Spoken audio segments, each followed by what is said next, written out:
Yar. Okay. Recording has started. Unless... Okay. Do we So recap? do we want to do a recap or? I think, recap. My fight notes are a little vague, but I think I can recap if no one else wants to. Go for it. Go for it. Go for it. Okay. I seem to think we picked up right after Asta had finished the session previous trying to turn undead. Yes. Against which Wacky/Abe made the save. Ix and Nin. I am referring to him as Abe. Abe! I know his name is Arbe. I have the little accent on his name and everything, but I am referring to him as Abe. Abe. He's dead just Abe. like Abe. Our boy Abe. Our boy. Abraham Lincoln. My god.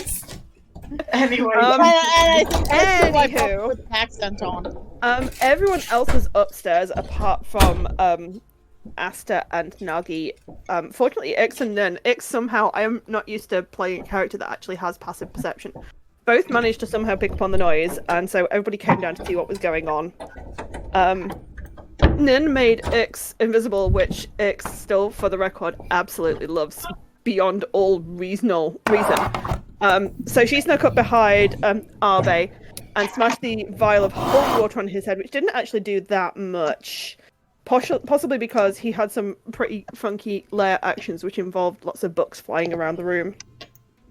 Blah blah blah blah blah. Nagi came in absolutely clutch, and did a stunning strike, which kind of, I get the impression, screwed most of Parker's plans for the evening, in that he couldn't abandon Waki to possess one of us, which kind of led to everybody dumping on Waki/Arbe, which finally ended with Arbe going down. Waki was healed, and Asta summoned his boss Tina, who I have written down is, well, sent a message to, and then she appeared majestically. I have written down that her name is Augustina Dimokovic, which is a hell of a name. She turned up.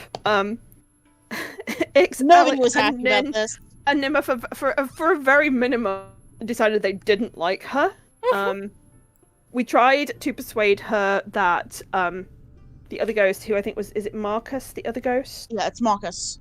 Marcus, that he was the reason we were there and he was helping and he should be treated nicer. And I kind of think the intention was that she agreed with us, but her hands were bound by kind of bureaucratic red tape. The rest of the group kind of went, nah, don't trust that. Do not like. And then we all went to the bar. As Because you do. this is what you do when you've dealt with a ghost and then dealt with bureaucratic red tape. Yeah, it is. Julius, and then I logged off, but I did listen to the session. So Asta was talking about pulling light to his hands, which, by the way, Joe, sounds fucking awesome. Also, that there was a sibling, at least one sibling, potentially involved that Asta very quickly changed the subject about and didn't want to talk about, to the extent that Julius proposed a drinking game, which I am moderately disappointed to note did not actually properly happen. Yeah, Oh, I think it he might is happen. also. Is basically with the DMCO because or this part of said organization, because he looks younger than he is. Nagi is there because she died and then wasn't dead anymore, and they are both kind of outliers, and I kind of get the impression of being watched over by the organization because nobody quite trusts like that just yet.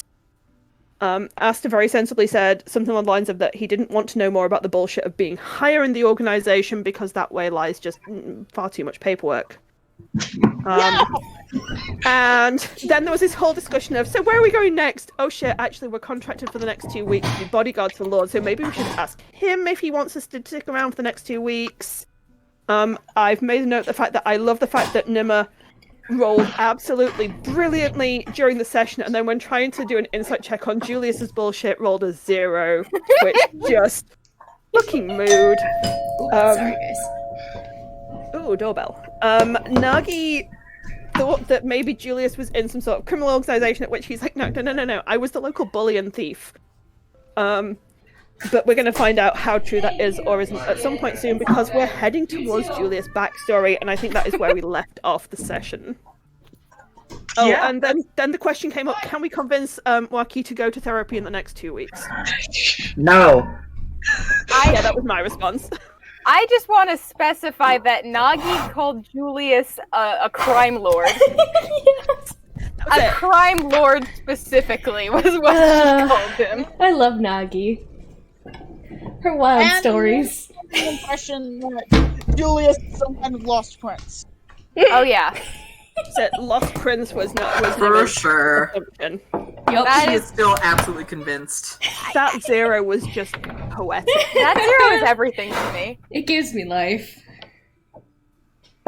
So, I'll give a moment still in the tavern if Ixalia and Irene had anything to add to the conversation or questions. It will have bought precisely one drink of some sort of clear alcohol, and after that will have been quietly, after she's finished it, will have quietly been topping up her glass with water. Fair enough. So everyone thinks she still has a drink. I can respect that. And yes, mental notes, all the mental notes. Irene has not been drinking because she's old and she doesn't feel like damaging her liver. But she, when a lull in the conversation has hit and perhaps we are done talking about all the troublesome business, she will take a moment to say, I'm just so very excited to get to go to Horatare for the festival, you know. It's one of my favorite traditions. I've never been there for, well, ever. What is this festival about? Oh my lord. It's here. I have pictures actually in my scrapbook if you'd like to see. You got a scrapbook. Yes? What is, Did Julius dear, did you just ask me if I had a scrapbook? Well, yeah. What I don't My think dear I've boy, what seen did it you- before. what in the world do you think I do at night? Here. And Granny will, I'm so sorry everybody, Granny will reach into her bag and pull out a bound dark purple book. The cover is well worn. But when she opens it, you can see some of these pages are really, really old, and so the cover's probably been replaced at least once because these pages are much older than the cover. And she flips through a number of pages that have notes and paintings on things on them. She's like, okay, let's see, Horatare, I know it's somewhere in here. this is a scrapbook, you say? Yes, oh my god, did you want to look at it? Yes, come sit next to me, dear. Let's look. Okay. I've never seen one of these before. It's very, different. Oh my goodness, yes, it's wonderful. You can keep all your favorite memories of your Snowball, dear Snowball. What if I show them some of your baby pictures?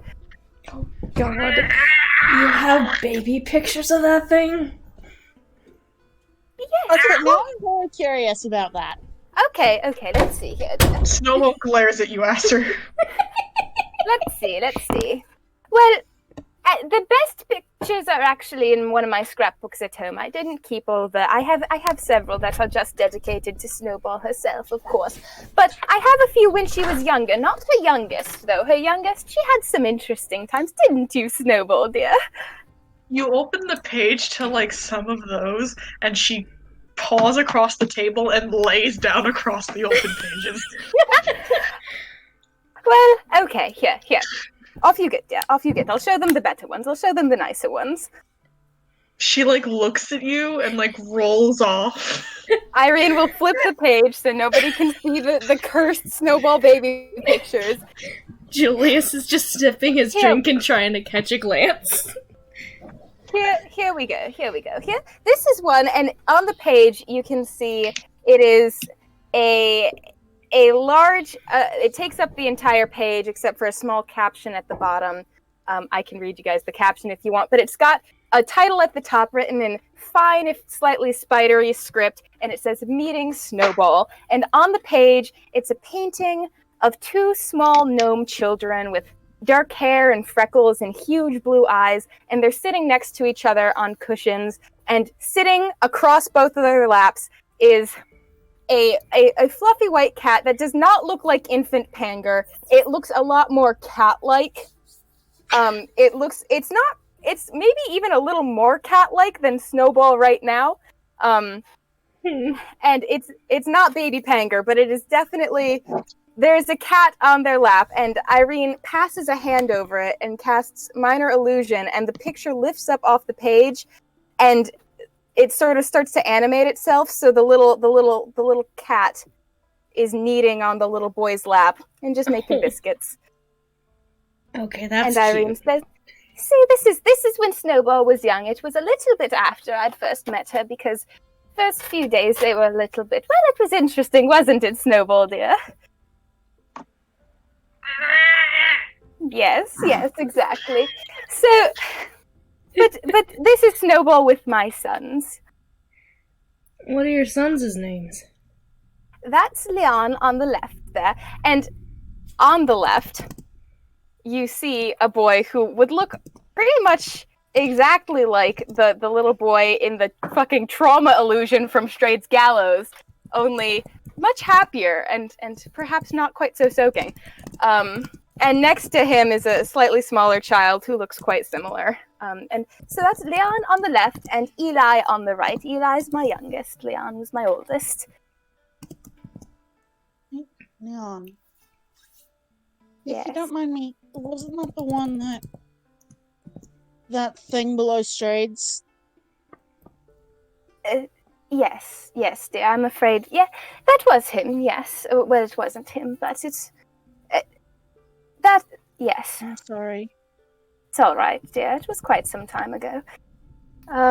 Here, I've got happier pictures of him. Here, I'll show you. And she flips a couple pages towards the back of the book, and she opens it up, and you see a picture, and it's got the title on it, Leon's Wedding, and it shows the same gnome, perhaps grown up to an adult, and another gnome next to him, and there's lovely colorful flowers and arrangements all around them, and it looks very much like a wedding portrait, because that's what it is. And Granny's like, yes, see, this is when, this was when he got married. This is his lovely wife, Shori. I adored that girl. And yes, there were some lovely times there. It was before I was a grandmother. It was, oh, goodness, so long ago. But no, he lived quite a while, dear. He wasn't a child when. But in any case, He looks happy in those photos, though. he was. And that's important.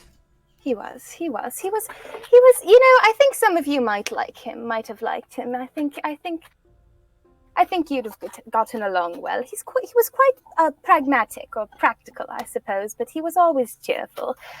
He like you? Like me in what sense, dear? I mean, I like to think he took after me at least a little bit.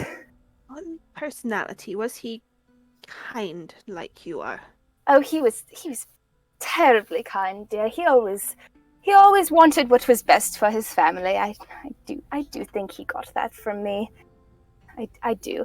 Here, I'll show you some other pictures of let me go back a little ways. She flips back in the scrapbook to a page that simply has the title Sleep written on it. And in the margins of this page, you see a lot of small notes in Gnomish and a couple little sketches and drawings that seem a little bit more appropriate to what one might imagine actually should be in a wizard's spell book.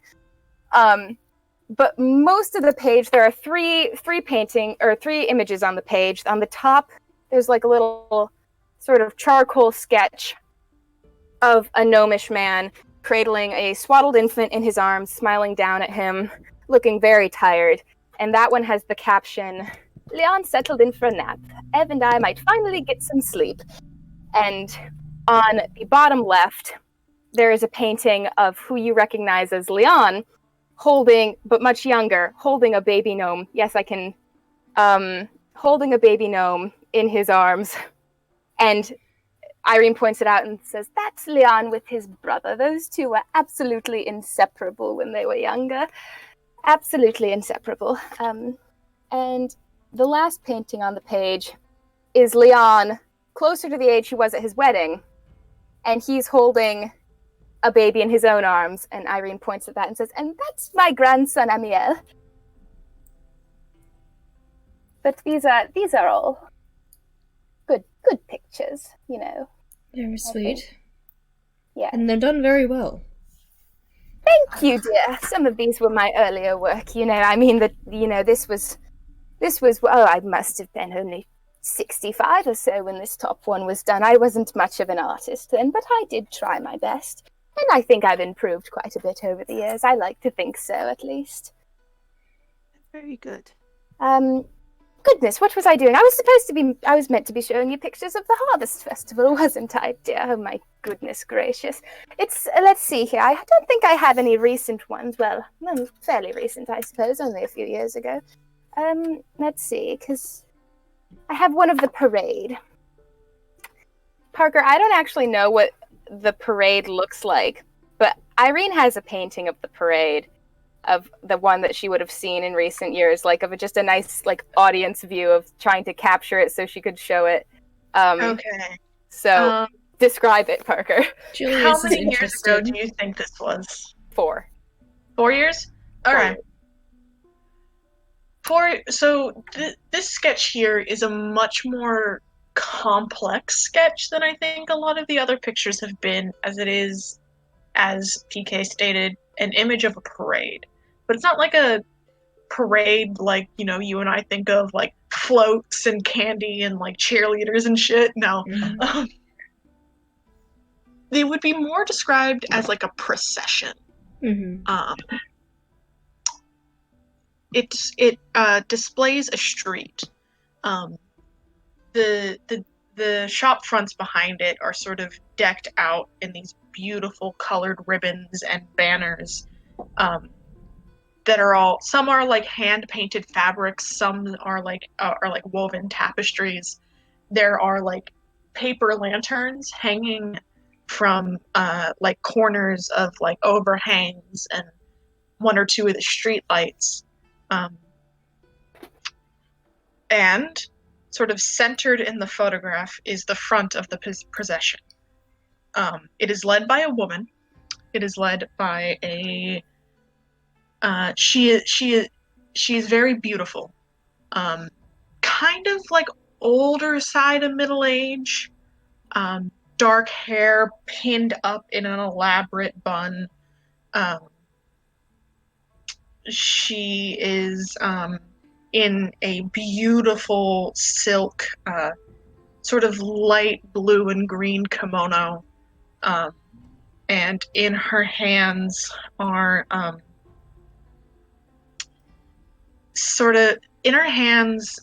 need to check my notes for what exactly I said.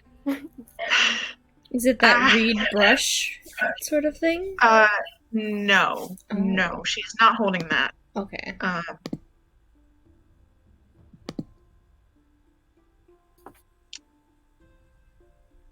In one hand, she holds like a small like silver handbell.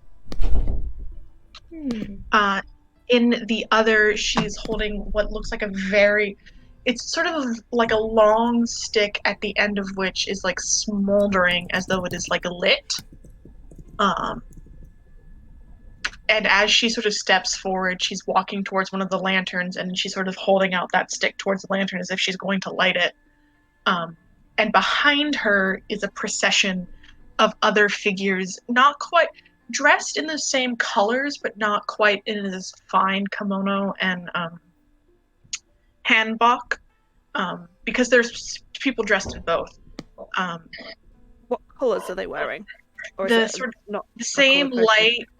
light, a lot of them have like green and blue woven through, but generally it's just this explosion of color. There are a couple of children at her heels, one of which is holding up a little box that seems to have like little matches in it. And another older child, which is holding a small box of like a small little like lit lantern. almost as if like the way this works is she kind of has this stick that has a match at the end of it, and she lights it with the lantern, and then onto the lanterns on the street.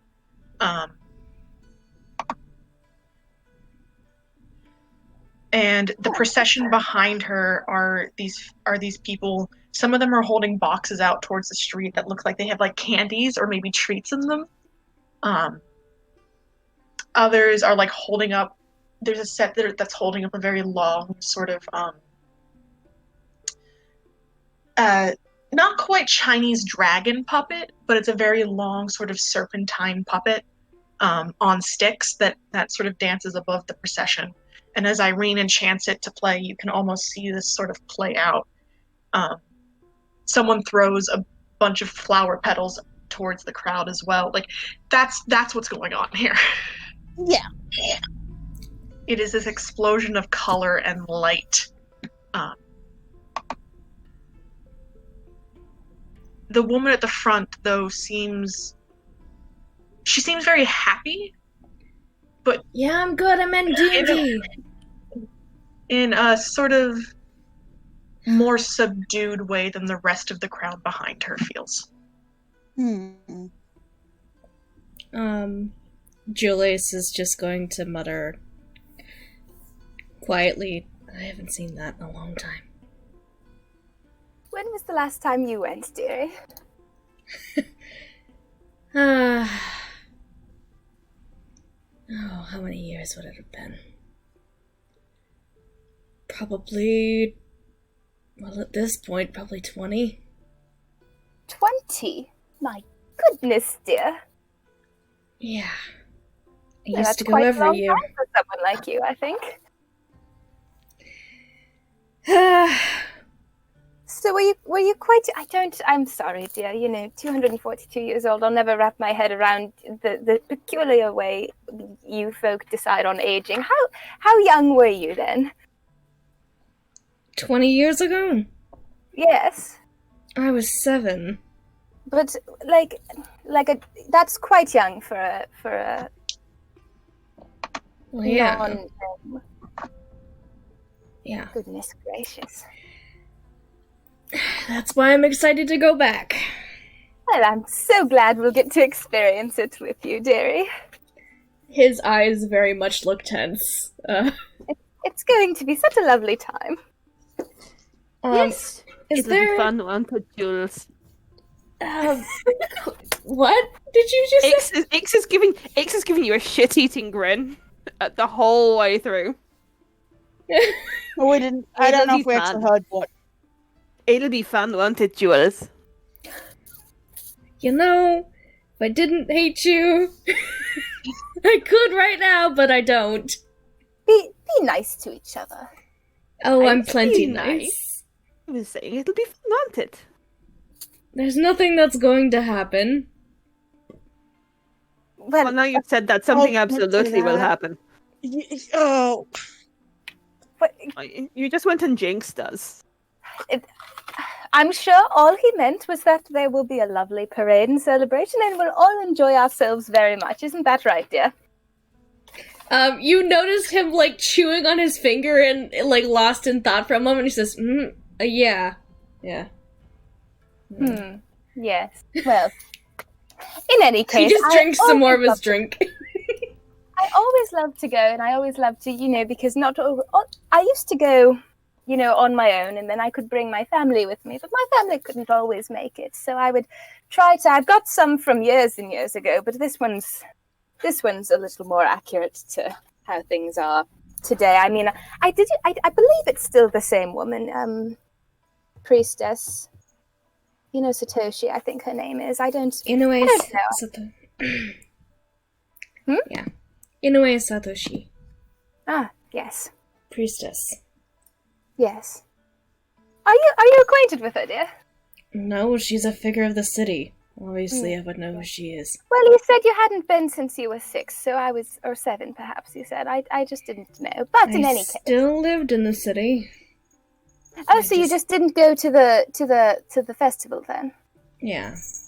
Interesting. Well, lovely, dearie, lovely. I'm so excited that we're going to be going, and I can't wait to pick up some souvenirs for my dear grandchildren. I'm going to insert a drawing real quick, if you don't mind. Go ahead. Go ahead. As Irene sort of mentions, she has some from older trips to the festival. Her hand kind of flips a couple of pages almost absent-mindedly to a page, and there's a couple of sketches here and there. One of which, most of them centered around that same woman, Inoa. Inoa, is that how you pronounce it? And Oh God, I don't fucking know. I thought it was Inoue. Inwe, yeah, Inwe. Inwe, who in these photos looks younger, still middle-aged, but like very much on the younger side of middle-aged this time. Her hair is a little bit longer. The style of the bun and the kimono she's wearing is about 20 years out of date. Oof.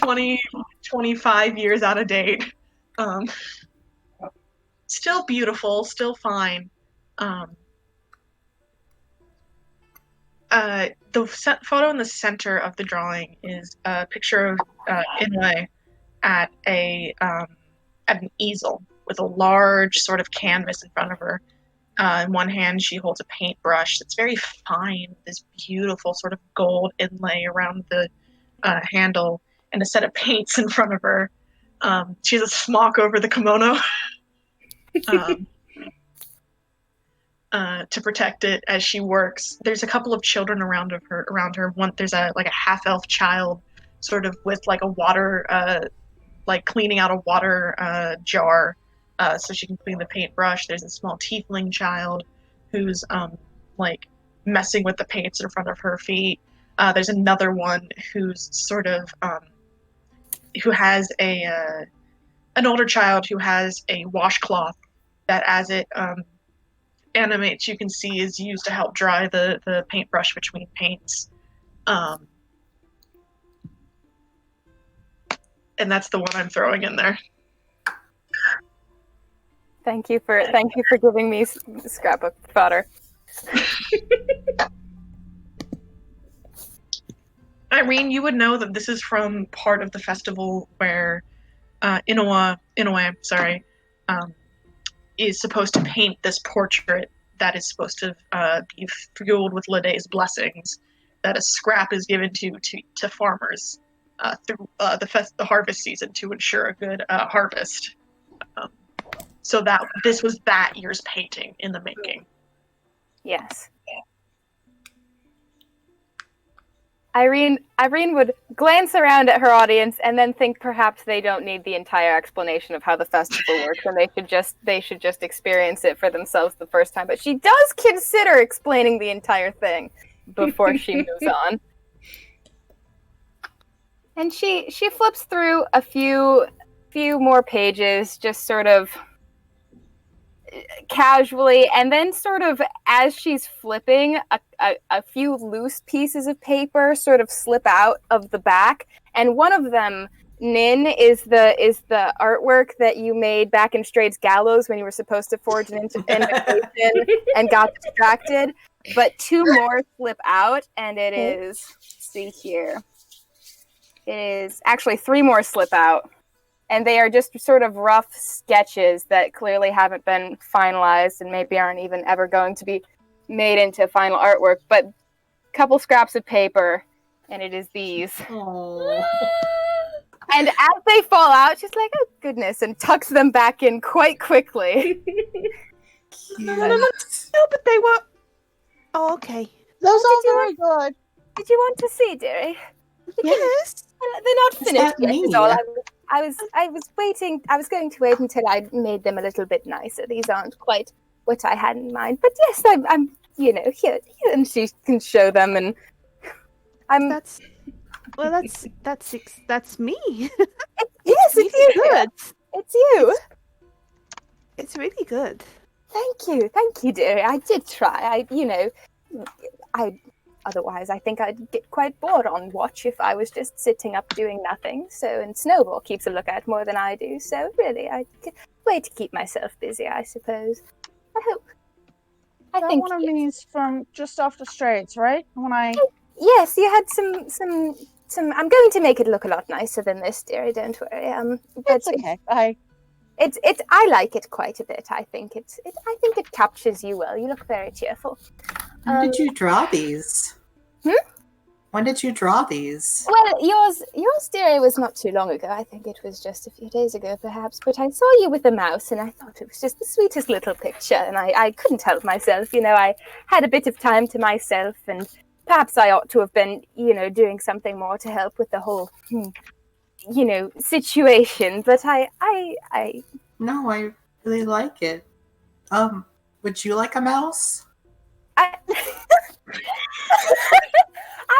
Dear, how about, I don't think I have space for a mouse, but if you have one, you can hold on to it for me, all right, dear? Okay. If you ever want one, just ask. I will be the first to do so, dear, I promise. Thank you very much. Anyway, I'll show these all to you when they're finished, and I've got a few more, perhaps, that I'm working on, but... Meanwhile, is looking at hers and turns to Julius and kind of be completely serious with me. Does my nose really look like that? He looks dead serious at you and he says, "It's bigger in real life." Okay, I'll change that later.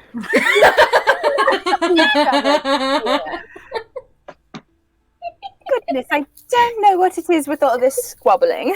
Sorry if it's not the best likeness, dear. I did try. I'll be working on it, with first draft and all that.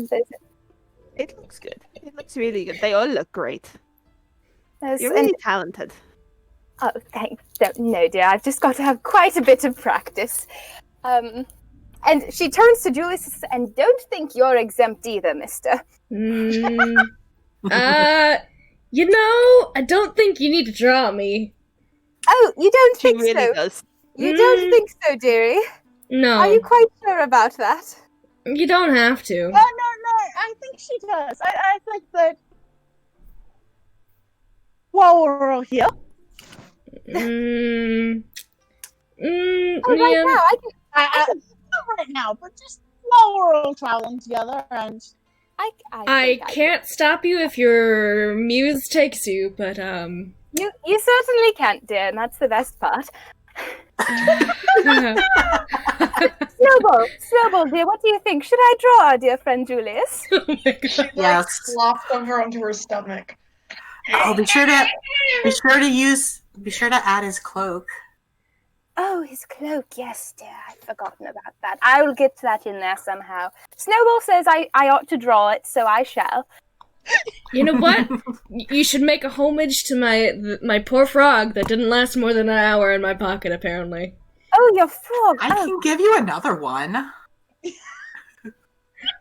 Julius holds It'd out be his lovely to hand. give him another frog, would it Give not? him another frog, Nimmer, dear. Come now. Absolutely, Nimmer, darling. Would you like to... You could pose for a drawing right now with the frog and everything. Oh god. I think that's a wonderful idea.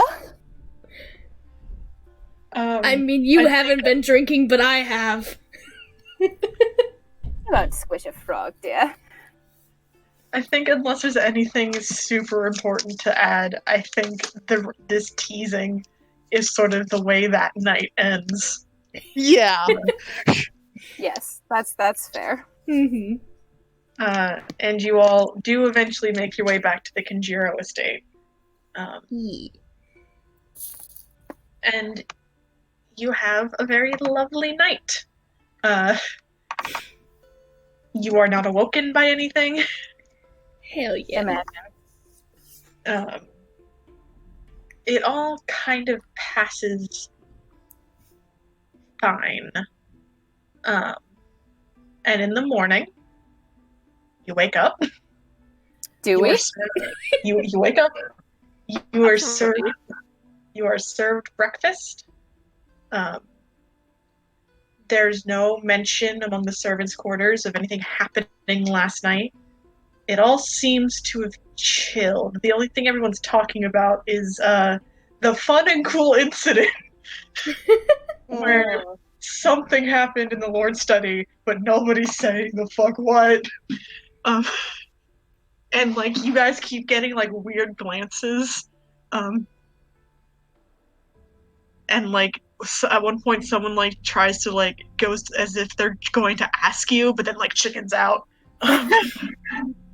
Is this a case of they don't know and they want to know, but they're too well trained to ask, or is this a case of they know but they just have been very well conditioned not to talk about it? Roll an insight check. I will also. Mm-hmm. Oh shit, 7. No, they it could be either. It could be anything. It could be constipation. Yeah, they're just constipated. Are they curious? Is it just gas? Who knows? Not X. Ixalia, you got no Aster idea. probably does. Aster, they are curious as fuck, but their training and like social pressures is like, you can't ask, it's not your business. Like, keep your nose down. You can't ask, it's not your business, but consider. What if it was my business?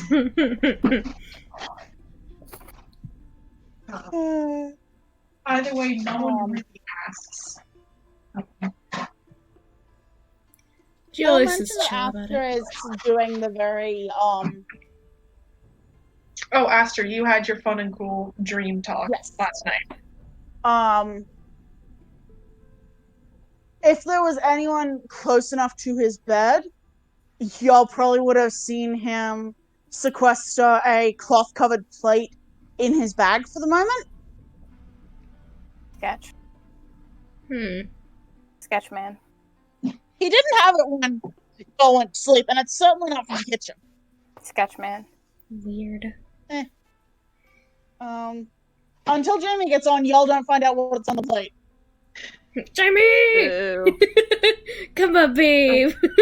Sketch Nocturne, man. were you going to say something? Oh, Alex was gonna ask what's on the plate, but we're clearly not getting an answer to that. Nope. I mean, you can ask. What's on the That's- plate? Sorry. That's a very GM question answer, Joe. That's very much when my players say, "Can I do this thing?" Like, well, you can always try. You can always I'm ask. eating- Aster kind of. I think you startle him a little bit, and it's just. Trevor gave me some. Trevor gave me some baked stuff, but I need to talk to Nagi first, so she gets first pick, and then I'll share. I Oh. promise. I mean, you are well within your rights to not. Trevor gave You me can first be- and what's for just me and Nagi. You can be rude and disrespectful. I will share once I have spoken to Nagi. He is sort of taking it in good humor. Okay. Question: Yeah? allergic to anything? What? Are you allergic to anything? Oh.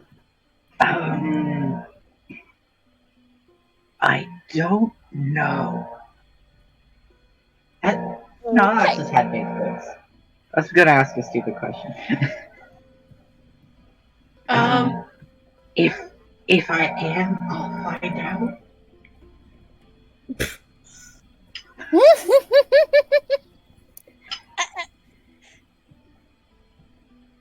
Aster kind of just makes a gesture like he doesn't know what to do with that.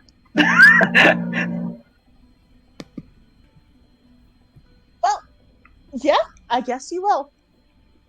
Yeah, we'll burn that bridge when we get to it. It's fine.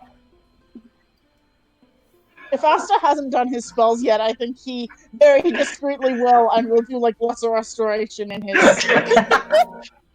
EpiPen, lesser restoration. Yeah. Am I gonna have to roll to see if Alex is allergic to everything in the kitchen? Roll for obscure allergies on the allergy table. Alright, I can roll it now. What should I roll to find out if when he eats one Oh my Alex is God. allergic? Roll a Constitution check. Alright, we're rolling a constitution check and we'll find out what happens with it afterwards. He is allergic to everything. Oh. 13. Nope, you're good. Okay. So Alex does not have any allergies yet. Yet. Yeah. Now he knows him. Eventually we'll encounter something, and I'm gonna roll a 1. He doesn't have allergies, he just has IBS. Oh no!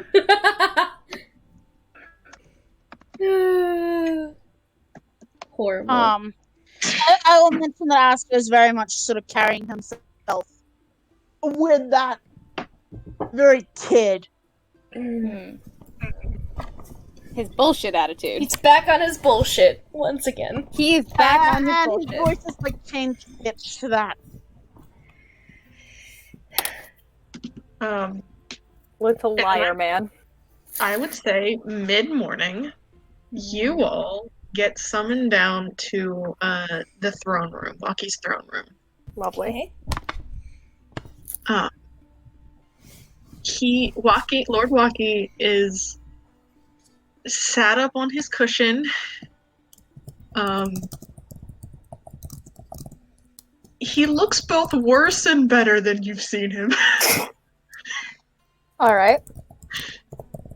In that he looks less tired, but he does look like he's aged about 10 years. Oof. Yeah. He's valid. He's dressed in a kimono that is perhaps more one of his like lounge private ones, but is just fancy enough to pass muster. This man's wearing like them yoga pants that can technically pass as like Yep. your dress pants. Yeah. Yeah. He's wearing navy blue black pajama bottoms. That look like trousers, but they ain't. Yeah. Yeah, pretty much. That's what he's doing. Oh my god, I love it. He sees you all and he just waves you in. He doesn't need any of the fucking drama. Like, he doesn't need any of the bows and the formalities.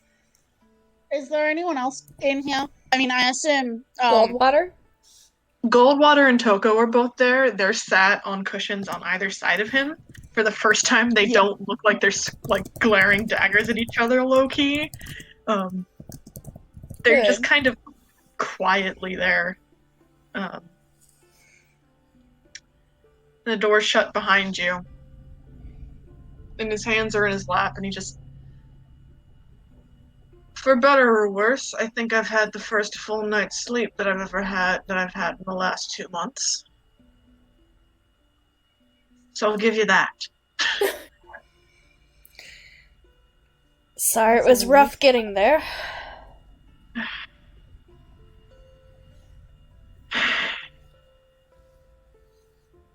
I mean, you saved my life, so what else can I say?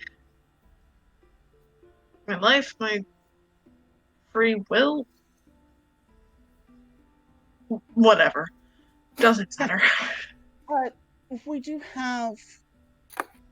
I'm not sure about the region. I'm waiting to get that information, but we do have some therapists who have passed at least the ghost surreal part of the vetting process. And he goes, "You're forward." Possession's a bitch. It rattles something in your brain and it doesn't settle back down. Speaking from experience. Oh, they took me for a walk too. Right, yeah, that happened.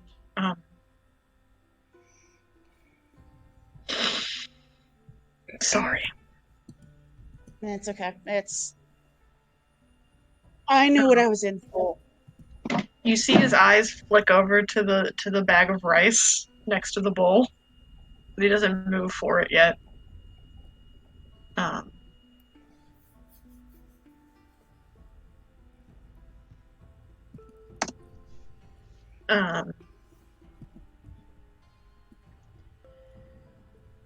So I'll defer to you, I suppose.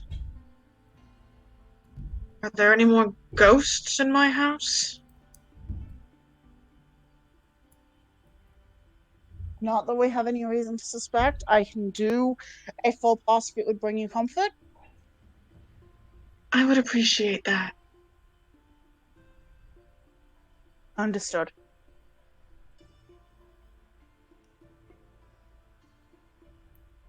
He like rubs the bridge of his nose.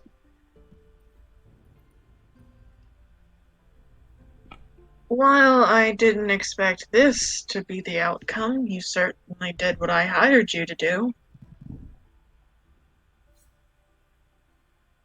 And if the pass comes back clean, I suppose I don't need those reinforcements anymore. And as long as everything stays settled.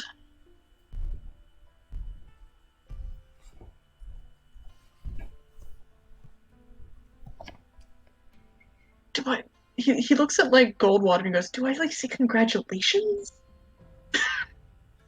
good job. And Anaya goes, we thank you. Your thanks is appreciated. Glad we could help. It is greatly appreciated, she says. And she kind of pats Waki on the knee. Toko's kind of grumpy in the corner.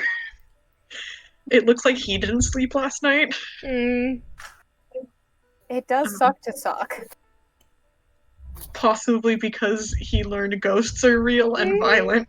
Yup. And he doesn't know what to do about that.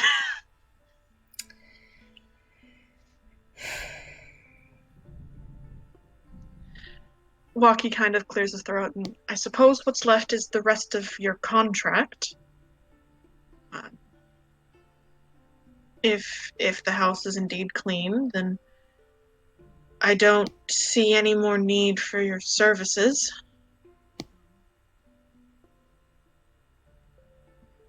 More than willing to pay you your lump sum, and perhaps a little extra. That's most generous.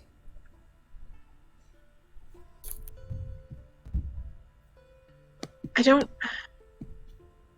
didn't expect ghosts, is my point.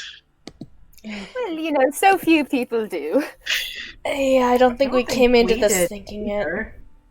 Yeah, it was.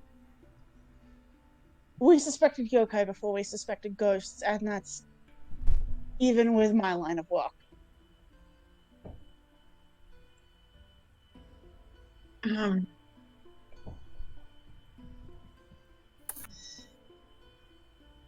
He sort of looked and he goes, well, the other question is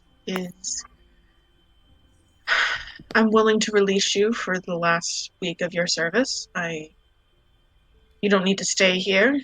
You don't need to patrol if you don't want. I'll pay you your living wages for those days, but you can head out if you'd like. Would you want the reassurance of having us around for the next couple of days just to make sure everything's on a personal level, not a your lordship?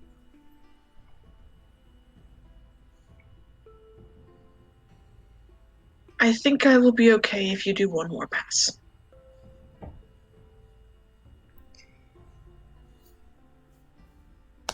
Well, I can't say it wouldn't hurt.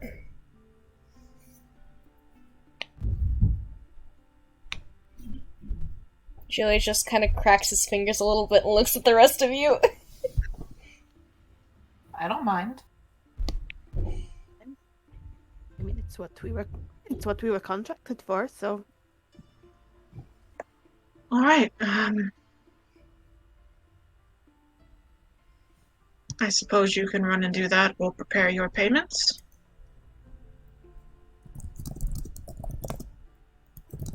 And I'll get that list to you as soon as I have it.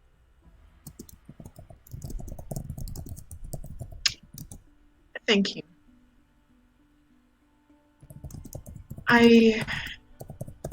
There is one more matter, I suppose. When I hired you, I told you that nothing about my estate or my affairs leaves the house. That continues after your contract is ended.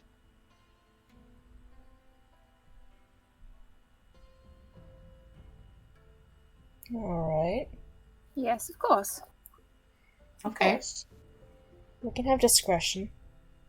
I mean, I kind of assumed that the payment already included that element of discretion. I mean, yes. But I know one of you got into my family financial records. Did they? You did! That was while she was being controlled by the DM. That was while she was being controlled by Word of God. Fuck. That one. I forgot about that. Oops. Parker makes you commit a crime. You do not know you committed the crime. You committed a crime. I did? The indignation.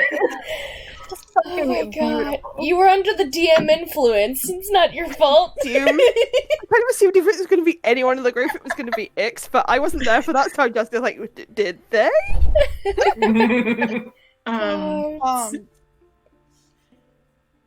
We understand it was. We believed it to be necessary, and we will not. Mhm. Our business was the ghosts, not how you run your household.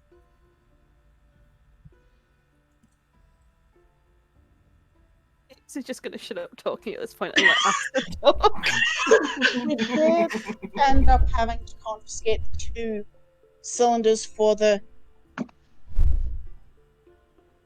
Which ones? 20 and 21. That's fine. I couldn't figure out what to do with those anyway.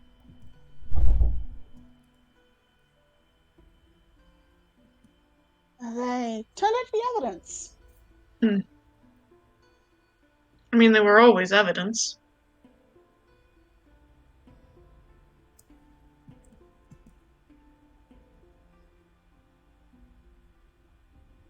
Suppose I should have listened to. I should have listened to the pastor when he said a man's suicide note is something you don't want to keep in the house.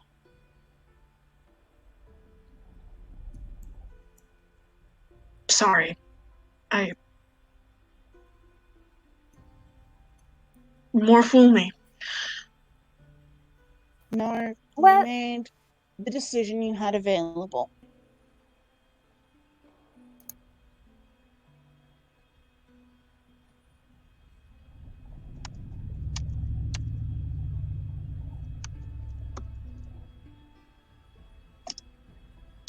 Did we know that it was a suicide note, or is Nope, that? you never played it. No.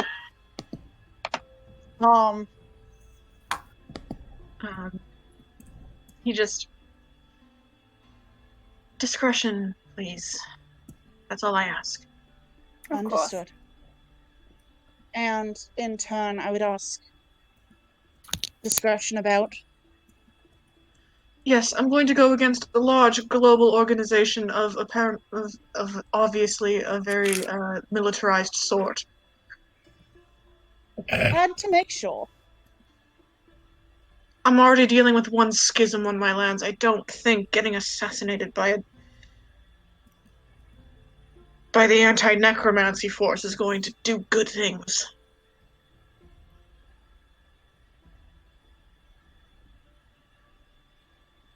No, I think that would just be a world of trouble for everyone. Stick out of But each there's other's no need business. for all that.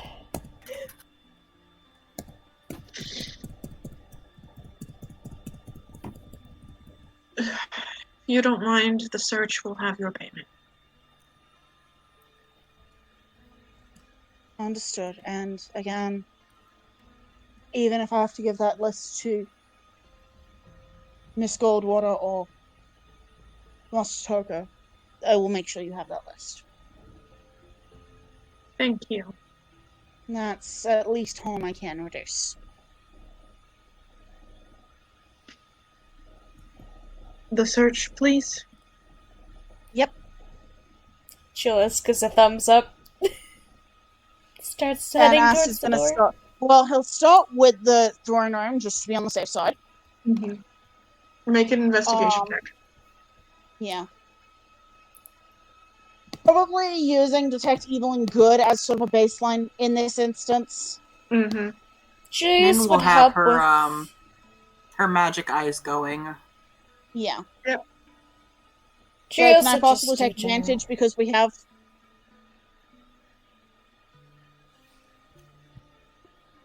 Yeah, take advantage. Thank you, darling. Come on, Aster. Oh, come on. Yuck, dude. Oof. Boo. Everything seems fine. Hi, I'm here. Sorry. You're good. Hey, Jamie. Jamie. Hi. Hi. Everything seems fine and you're vibing. Yeah. He'll probably do a full walkthrough. Mm-hmm. Taking his time to sort of... So basically, translation, if I'm taking my time, can I just effectively take 10 on the... Yeah. Yeah. For reference, Jamie, y'all finished the conversation and Waki was like, "Here's your money. Please get out of my house." How much were we paid? You haven't gotten paid yet. You're doing one last sweep of the Okay. house, and he's about to pay you. Okay. Yeah. Poor So I assume, like, call it an hour later. Mm-hmm. You all gather back up in the throne room. Yeah. We do our half-ass search because we just want to get paid. After the initial throne room, Master does try to be more thorough. Mhm. So Also, we have 12 lunch not yet, great, or- but at least it's and he does. You had breakfast, not lunch. Okay. Yeah, it's still early, or not early in the morning. It's mid-morning. Mid-morning. It's like 10 o'clock. Yeah. Mm-hmm. Anyway, we do return and you get back to the throne room, and there are 7 gold pouches lined up in front of the little, like, raised step where Waki sits. And one each has, like, your name written on it in, like, very fancy calligraphy. And each contains 250 gold. nice. Heck yeah. Exciting. Pog. As best I can tell, all that remains is residue, and that will fade in time. Thank you. The one bedroom is probably always going to have that bit of a sooty. Good to know. Sorry. It's not your fault.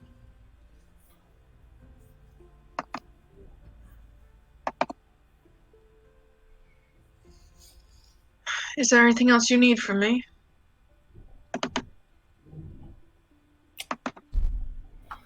I can't imagine what else we would need. Nagi, anything from you? No, not that I can think of. Oh, when you find your mother, tell her I said hello.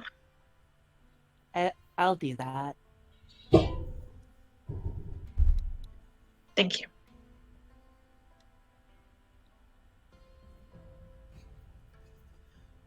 Thank you for your time. And I'm glad we were able to be of service. Again, I appreciate you saving my life. Can't. That is more than I could ever pay for or say, so.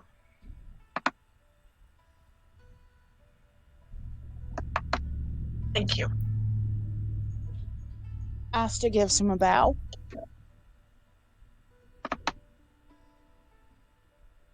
And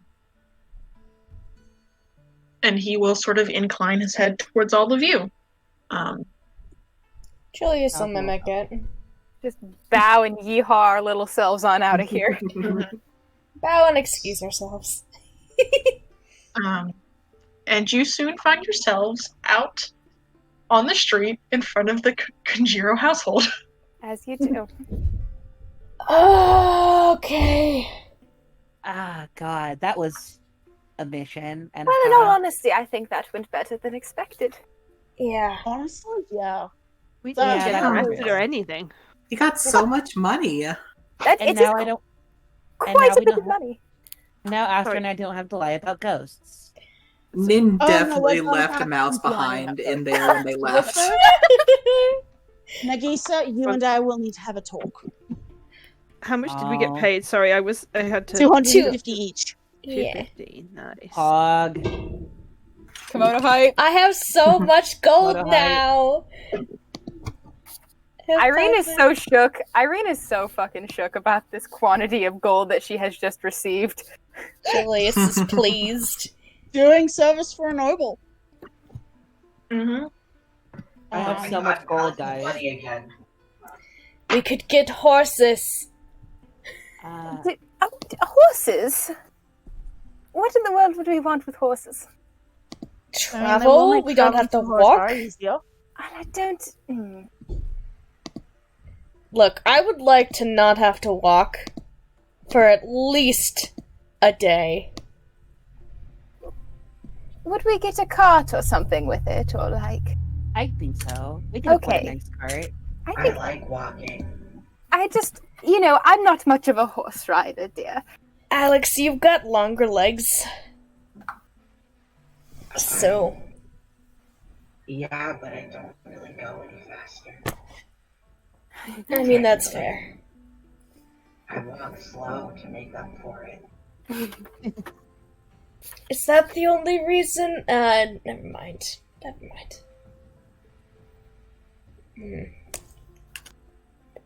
So do we want to spend a couple of days recuperating and then head for Atari?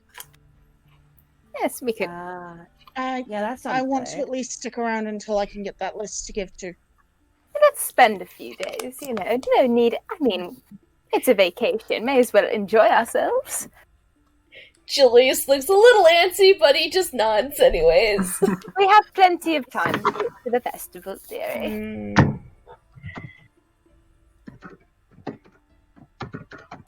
You're right. I mean, think about it. It's as if, we didn't have to stay out the rest of the contract, so we would have been stuck here plenty of time longer and still made it with time to get to the festival, so now we'll just be leaving a little bit earlier. He just nods. Oh my god, we get to name the horses. Heck yeah. Wonderful. Oh, we are getting horses. Are we gonna get some horses? Do we want to get a cart or do we want to get like loose horses? Irene can't ride a horse. She could ride a pony. Irene literally will not ride a horse. I think Osteos that a for cart is that. probably a good idea. Yeah, the cart. When we get back to the inn, I think Asta does pull Nagi aside.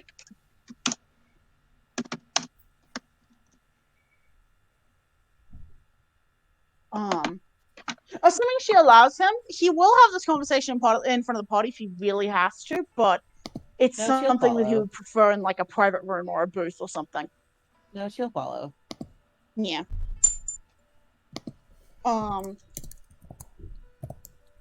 First of all, he reaches into his pack and brings out a cloth wrapped. My mental image is like of a Tekken tea towel. That is what's wrapping the plate. Yeah. Revealing a plate of. I have Chocolate no chip. idea what. Chocolate chip. Yes, you had said. Oh, she looks disappointed. I was expecting her 50 gold. Unfortunately, that hasn't processed yet. Trevor made them when I got pulled in to talk to Tina. That's fair. So what are they for? Like, are they just there, or?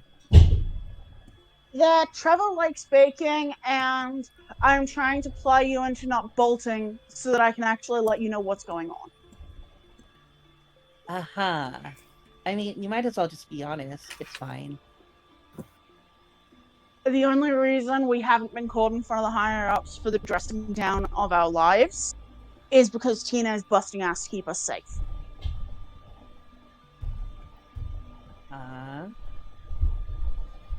We lied to superior officers about a matter that is the entire reason we're doing this. At best, we would be considered accomplices. That's not... We're safe for now. We will probably have to speak as part of the trial. And no matter what I have said, I can't cover for you if you lie to Tina again. And no matter what I might have promised someone, it is better for you if you tell the honest truth, even if you have to ask for the space for discretion beforehand, at least to our higher-ups, because, well, again, Tina's having to haul ass to keep us safe. Yeah, no, I get it. My tongue will be firmly on the boot from here on out.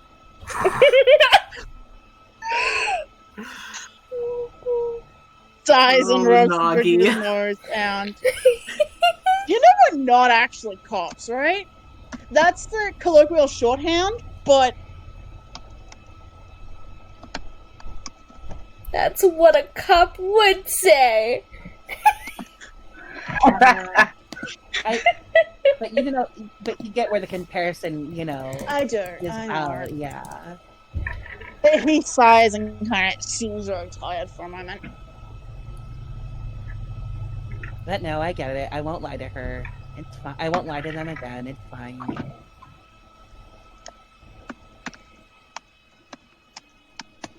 Thank you.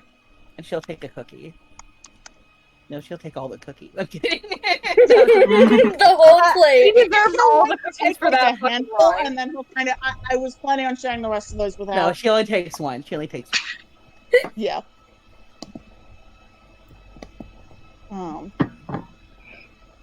Hey, you did really well. Like that, whatever it was you did to Abe, that was.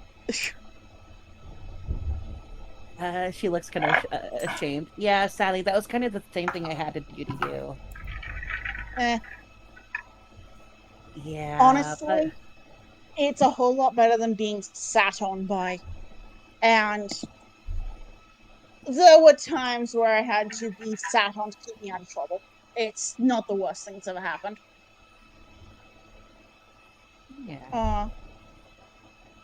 I don't recommend being sat on by about 100 pounds of hellhound.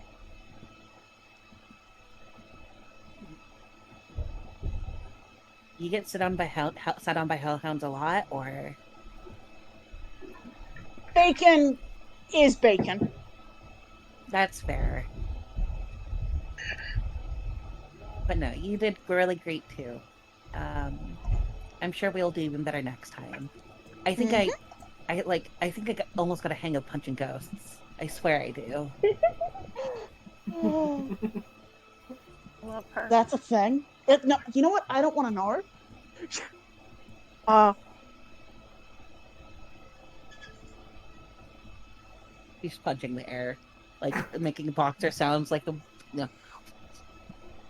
I love her. I love her so much. She is so good.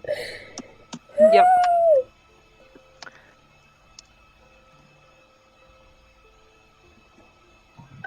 Yes, you can, PK. Okay. So the first one she needs to do is she needs to message Ara back because she totally left her hanging. Yeah, your granddaughter's been like, it's been 2 days, what? 2 days ago. Found Okay. out how to stroke. So she's going to send to Ara. Hakdan was an impulse decision, but it's lovely here. We're going to Horatari next, and I'll bring you and Anders souvenirs from the Harvest Festival. And that's the message. The response you get is, Okay. As long as you're safe. The Harvest Festival sounds nice. When did you get sending?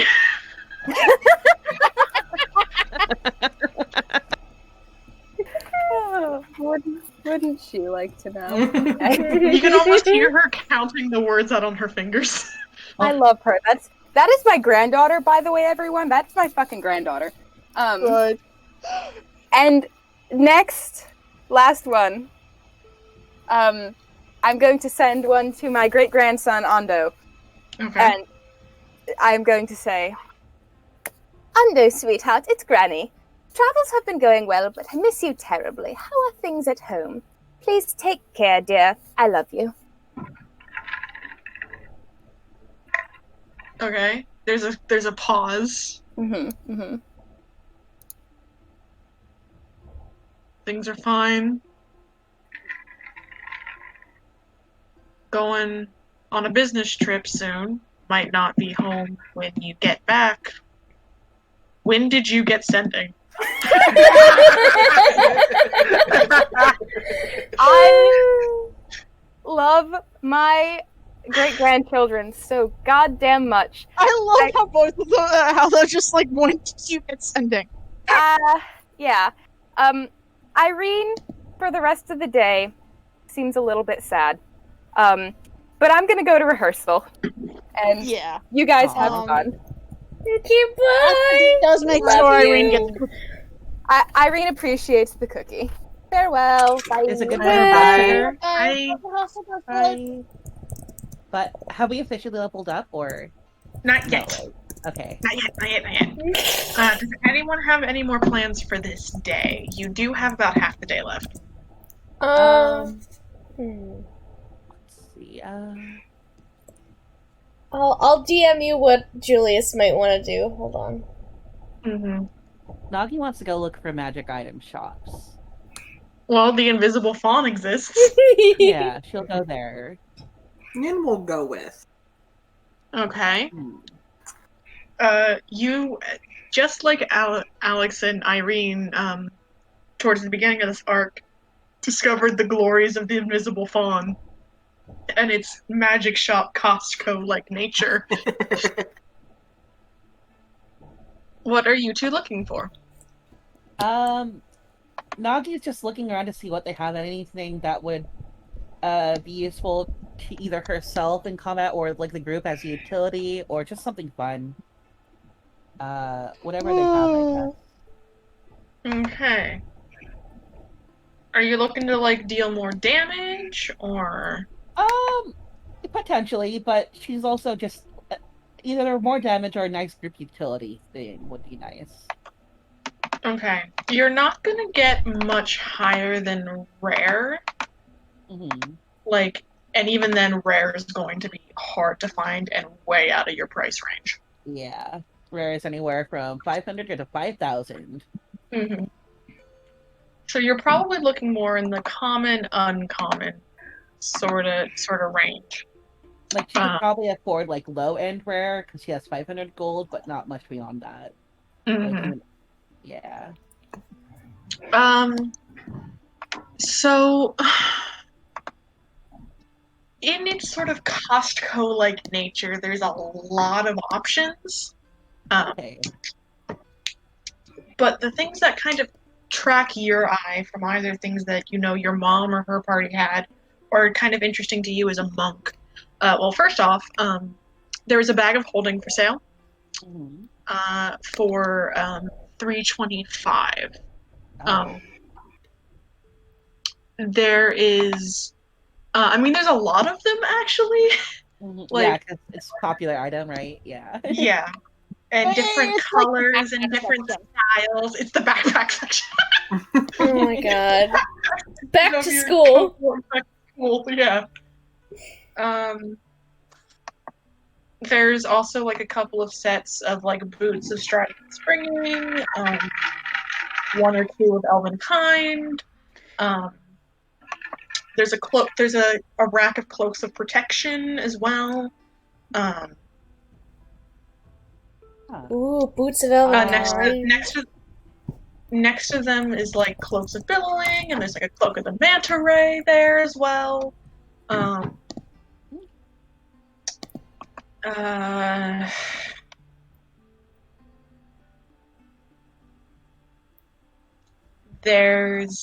like flipping through like Yeah, I'm gonna go through items real fast too. yeah, I didn't expect this. There's a shelf that has a bunch of goggles of night on them as well.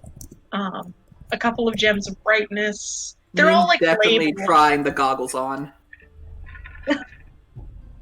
Nin, the ones that you find that can vaguely fit, or you have to like adjust to fit your head, you put them on, and it is very bright. You one have dark vision, two it's like lit the fuck up. You can't see shit. Whoa.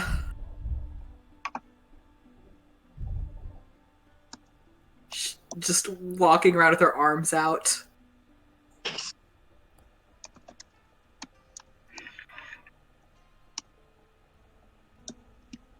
After Nin gets bored of that, she is actually looking for I don't know if it'd be an alchemy kit, an herbalism kit, or a poisoner's kit, but she wants to get something that'll help her figure out what those mushrooms she bought do.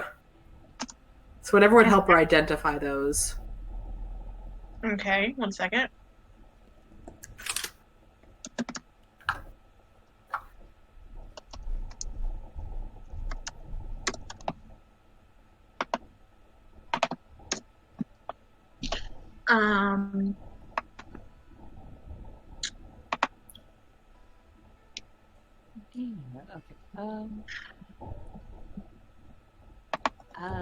Do any of the bags of holding have any interesting print or So there's one in just about every base color you can think of, as well as some that are sort of painted or stitched together or embroidered to give it sort of a camouflaged nature in a couple of different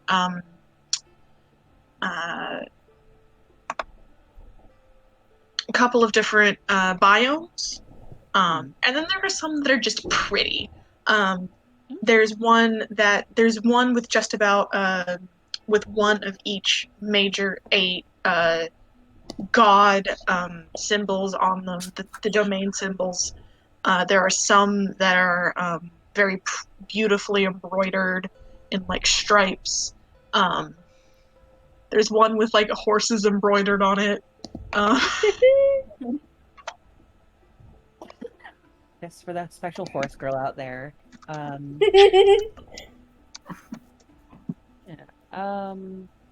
Nagi will probably wait. How much are like goggles of night vision? Those are relatively inexpensive. That'll run you about 150 each.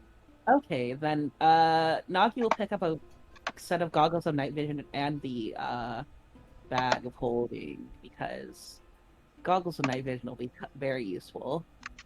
Easily done with both of those. Yeah. So that was how much for the bag of holding? 250, right? 350. 350. Okay. 350 plus. Okay, and it is almost my entire gold. Sweet. Hell yeah. Well, you got 2 very nice items. Very worth it. Very worth it. Yeah, a lot because it's like Costco, it's like basically the equivalent of like all of your like quote unquote brand name magical items, you know? I love that. Like the shit that just about every adventuring party on the fucking planet has. You know. As a question, how much are the boots of elven kind, would you say? Let me look at those specifically. Also, for the stuff that you wanted, I would say probably about 20 gold a vial, like a pot. Okay, so he'll get like 2 colors of those then. Got it. Easily done. As for something to help with identification, do you eventually you find your way over to this little glass case that has what looks to be a magnifying glass in it. The way it is sort of described is on its sort of placard. Essentially, what it does is it gives a +1 boost to Arcana or investigation checks used to identify an object. And that would run you about $4.25.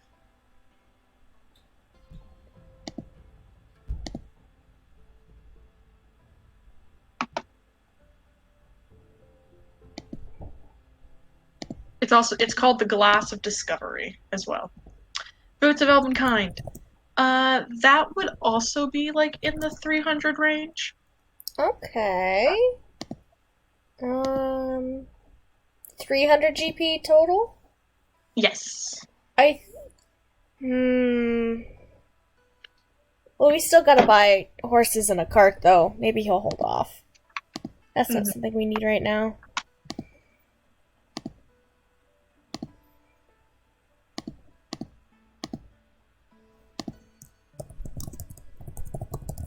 Just thought I'd ask. Sarah, did you hear me when I was describing the magnifying glass? Oh, that was for me. Yes. Yeah, I did. I mean, yes, she'd be interested if it can help her identify plants. Otherwise, she's not. Yes, it can. And you said it was how much? I said $4.25. Okay, I don't have that much. However, Nin would definitely try to haggle it down a bit. So, How much does Nin have? she has 407. Nagi can give you the remainder after unless you want to haggle. Go ahead. Yeah. Okay, so you approach. So the way this works is like all of the magic items are kind of like divided into like sections. Like there's apparel, there's like wands in another section. This is kind of in the misc section, the miscellaneous section. And there's somebody. It's kind of set up like a jeweler station, just like the gems were. And there's like one person working behind the counter. She looks elven, kind of like a teenager. She looks up at you and she goes, "Can I help you?" Yeah. It's very, "Hi, can I help you?" Customer service voice, I like it. Yes. Yeah, how much is this weird thing? Oh, the glass? That would be about $4.75. $4.75 for this? Did I I said $4.20? I said $4.75 originally. Yeah, didn't I? I don't know. I thought you said $4.25. Oh, whatever you said is $4.25. That would be $4.25 gold pieces. for this. Yeah. I think she kind of like glances down like behind the counter, obviously where like information is written for the sales associate. Before Nagi buys her items, can she say, "Is there any way that maybe you could lower the price on that if I buy these 2 items and with it?" The problem with the glass is it's kind of a specialized enchantment. It's not something that like gets turned out relatively often. Well, if I buy that with these, could lower the price of these? So lower the price of these 2 then? She grins. Make a persuasion roll at disadvantage. Oh, okay. Can I give her just a flat roll if I'm like doing eyebrows, like eh? Yeah. Okay. You are a merciful god. Oh, 13. She kind of, we're not really running a sale on those types of things right now, unfortunately. I'm sorry, miss. If you really want, I could get my manager Oh, She no. looks at Nin. I don't know if we want to speak to a manager, right? What's a Oh manager? no. No, that's fine. Nin, I can give you the remaining gold for your that if you want to buy it. Yeah, but it's like sort of scuffed, and I don't really think it's worth 475 just looking at it. At 425. 425. I mean, It's if like, and I mean, it's been sitting here for a while, right? Yeah, She it looks kinda- a little You said it was dusty. specialized, and it doesn't get produced very often. she kind of shifts on her like feet, and she's like, I mean, I just, I don't really, price things. I really have to, get my manager or something. Oh, do I want to bring the manager into this? Yeah, I don't want to bully the minimum wage worker. They don't get paid enough for this. I'm sorry, miss. I mean, what if I were to give you 400 and then this, and she pulls out the dragon's claw that she got from. I mean, that's really cool, but sales associates aren't allowed to haggle anymore. Oh, did something What? bad What's a happen? dragon claw? I'm sorry, I'm not allowed to talk about the incident. Nagi, just what? Nod sagely. The incident? What happened?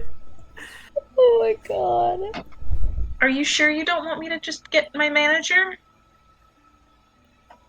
Yeah, sure. Oh my god. She kind of, like in that very, like, I'm not paid enough to deal with this kind of little scoot walks out of here. No, you guys pulled a Karen. Oh no. And a couple minutes later, she comes back with this much taller elven woman with her hair pulled back, and she goes, "Hi, I'm told there's a bit of a pricing issue. Can I help you?" Oh no. Oh no, Sarah has no experience with this. I never asked for the manager. Oh my god. Yeah, neither have I. Hi. Not a pricing issue, but like, Oh my god. you said that they're not allowed to haggle anymore, so we decided we'd talk to you to see if you're allowed to haggle. Yes, technically. What do you Great. have to offer? So I got this really cool dragon claw.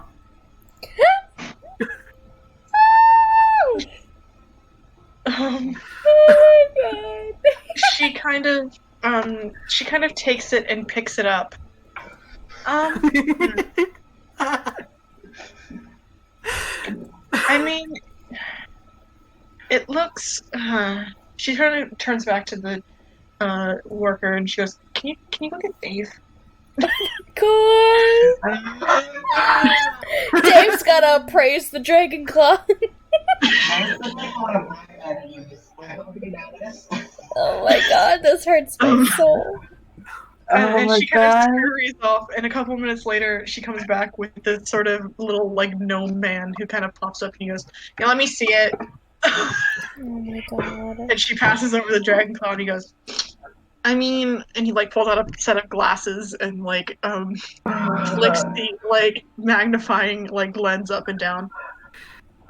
I mean, yeah, it does look like a real dragon claw. He, like, pops a bubble in his fucking... Oh my god. I hate this. I hate this so much. Sorry. Real, isn't it? Good lord. It's kind of old though. Doesn't have any of its property, much of his magic left. Yeah, I'd pay for it. Oh, perfect. And How the much?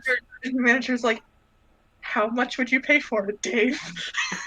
As if like, this is something that happens a lot. And he's like, I don't know. 40, maybe 50. And she goes, 40 or 50 what, Dave? And he goes, 45. What, Dave? God. And she goes, I assume you mean gold, Dave. And he kind of shrugs and goes, yeah, gold, whatever. Oh my God, god. I hate Dave. We all hate Dave. God. Dave. Dave's God. the worst. Oh my The only, god. the only way Nocturne is going to manifest there to wring his neck is if one of us does it first. I am just What vibrating. if you all do? What if you all just manifest to kick the shit out of this guy? Dave literally reminds me of a person I used to work with when I worked at Hobby Lobby, and she acted exactly like this. Like, I don't care. Like, The players are transporting to this world, and we're gonna beat the shit out of we Dave. are We will these appear, two. beat the These shit out of two him and poor. disappear again. We are these two poor cashiers / manager Yeah, people. you're discounted if I kill Dave. And the manager just kind of turns to you and she goes, I mean, yeah, 45, I guess. Thank you, Dave. And Dave's like, Oh my If I god. throw in this cool shiny rock, can it be 50? do you have a cool shiny rock? I do. I have a shiny Chimera Nest rock in my notes. Okay. I don't know what it's from, but I think it was just like one you randomly found. There was no like egg there. maybe.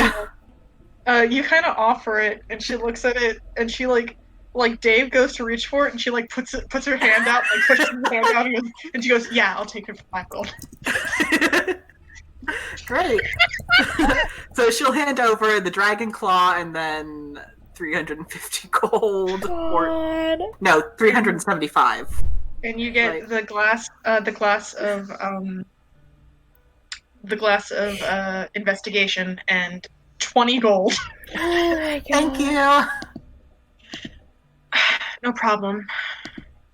She you see her hand the dragon claw to Dave, and he's like, sweet. He puts. Dave's gonna like grind it up and snort it or something. What is he? And he starts to wander off back towards the back, and the manager, you just hear just kind of pinch the bridge of her nose. Is there anything else I can do for you today? Nope, that's it. Thank you. Thank Have you. a nice day.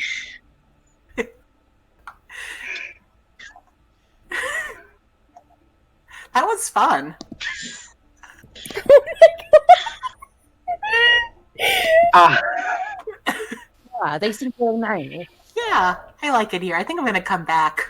no. Yes. Nocturne Nocturne appears. actively working customer service. I'm not furious. I'm just suffering in silence. Also, Nagi got the most obnoxious bag she could find, bag of holding. It looks something like this, except without paw prints. Good. I love it. Yeah. What does it have on Yeah, there instead? Beautiful. Huh? What does it have aside from paw prints? I must know. Oh, it's just polka dots to the paw print. Oh, I love it! Oh my god. Amazing. Julius also is gonna probably go find us a good horse and cart, I think. Do we want a covered wagon or no?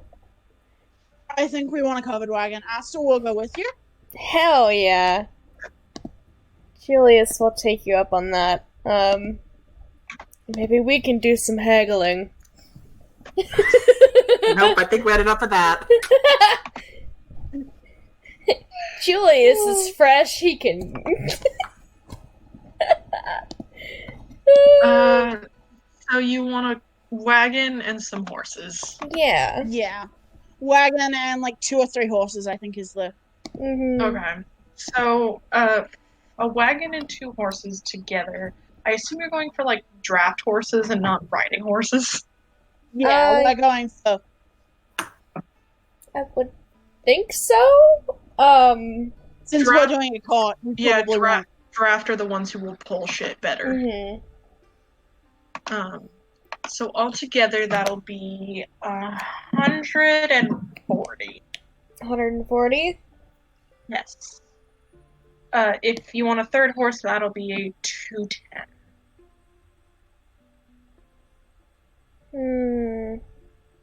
And this all can get split among the party.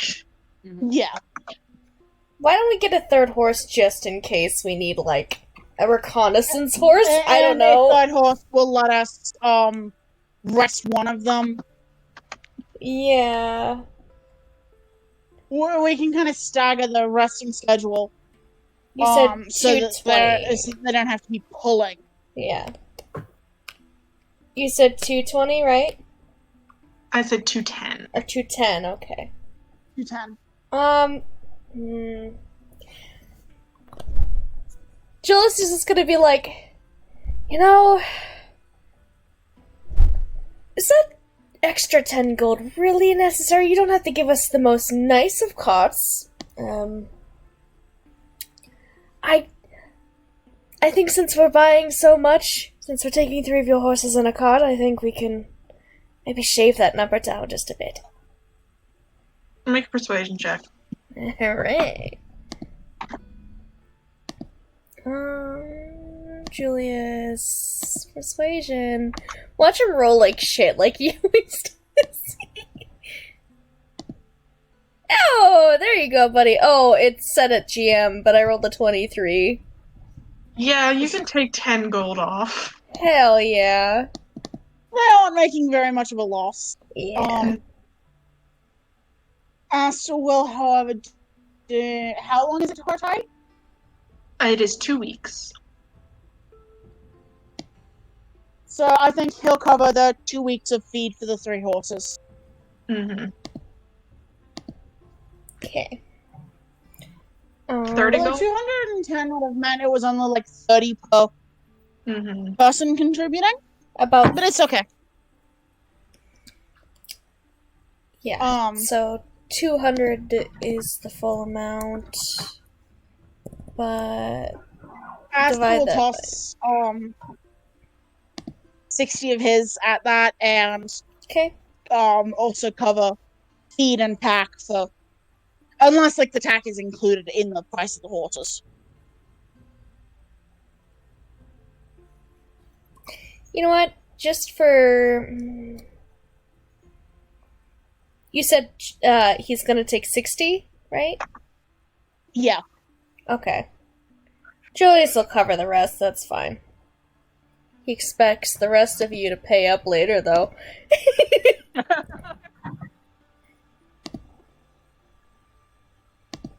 I mean, we do pay up in saving his life, so...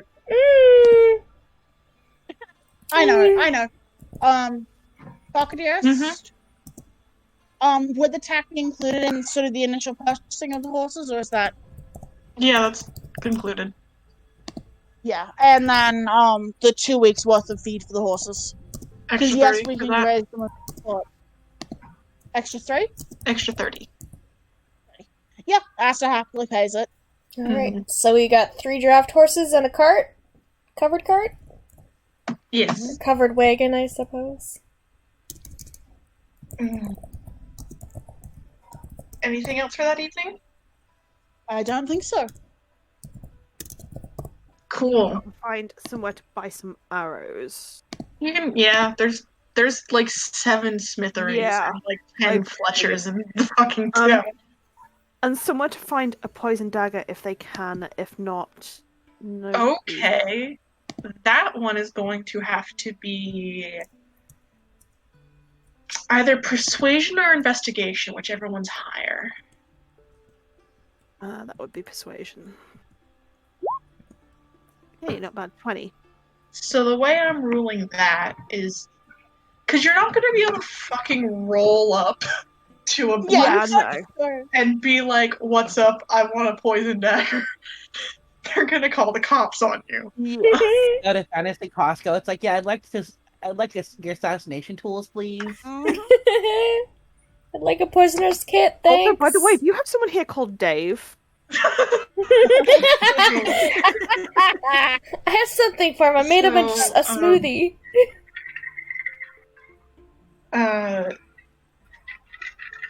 The persuasion roll was mostly, can you find and convince some motherfucker with connections to the black market trade, let you into the trade and buy something, and convince them you're not a cop. Yep. And with a dirty 20, I will let that roll. The contact you meet is a little tabaxi woman who she sort of operates out of one of she's the owner of a shitty sort of dive bar on the poorer side of town. And she kind of like, all right, what is it you want? What you looking for? After a little something to land a bit more of a punch than the regular knife, if you know what I mean. Something that's a little more efficient. All right, what do you mean by efficient? Poison for preference. I'm sure I can do that. Excellent. Could you also maybe do a disguise kit? Sure. That one's kind of weird. She's like, you could like buy one normally, but fine. Min has one. Business to Vixalia doesn't know that. trustworthy True. folks. What was that you just said? I like to give my money to more trustworthy folks, such as yourself. I appreciate the flattery. I'd rather trust someone like you than someone of these hoity-toity posh folks. All right. They're more likely to try and stab me to the front. They're more likely to try and stab me in the back. Fair enough. Fair enough. I mean, all right. Off the top of my head, you got two options. You got one with a little less of a punch that'll run you.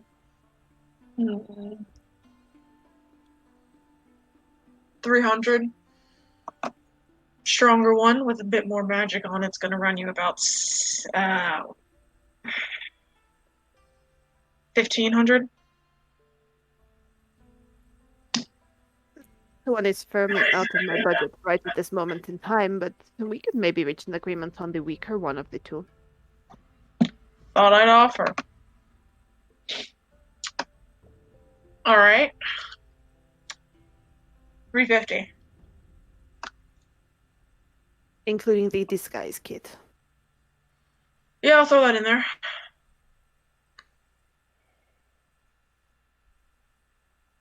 Hang on. Sorry, 300 for 350. the weak one of the two. Mm-hmm. Plus 350 the for the entirety. Can I insight check to see if she's being kind of Roll an if insight she's check.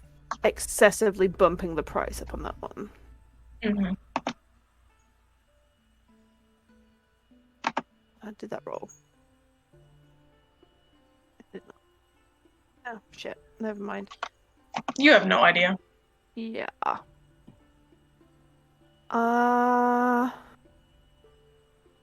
You know what? I would take it. Cool. All right. Need 3 days. 3 days I can do. All right. Be back here in 3 days. I'll have your shit. If you're a day late, it'll be gone. Oh, I wouldn't want that, would you? No. So be here in 3 days. 3 days it is. See you around, sweetie. Don't call me sweetie cupcake. Mood. She kind of fair enough. And she'll shoo you out. Yep, no worries. You're basically gonna get a slightly nerfed version of the Dagger of Venom. That's cool.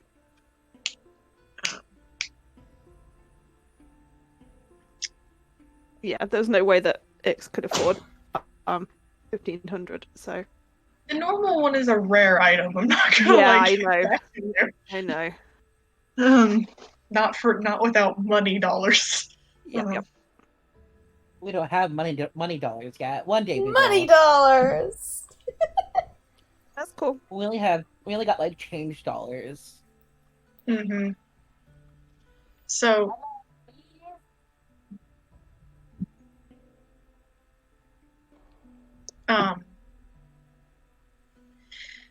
that night, y'all managed to get in rooms. What's the room split again? I don't remember, I have no clue. but once everyone's together, Nagi will be like, guys, look what I got! I got this really cool bag. Watch. And she opens the bag and starts climbing inside of it. What? Hold on. Like, What? are you guys watching? Are ya? Yes, we're watching. Hold on. What are you doing? It's just a bag that's really big inside.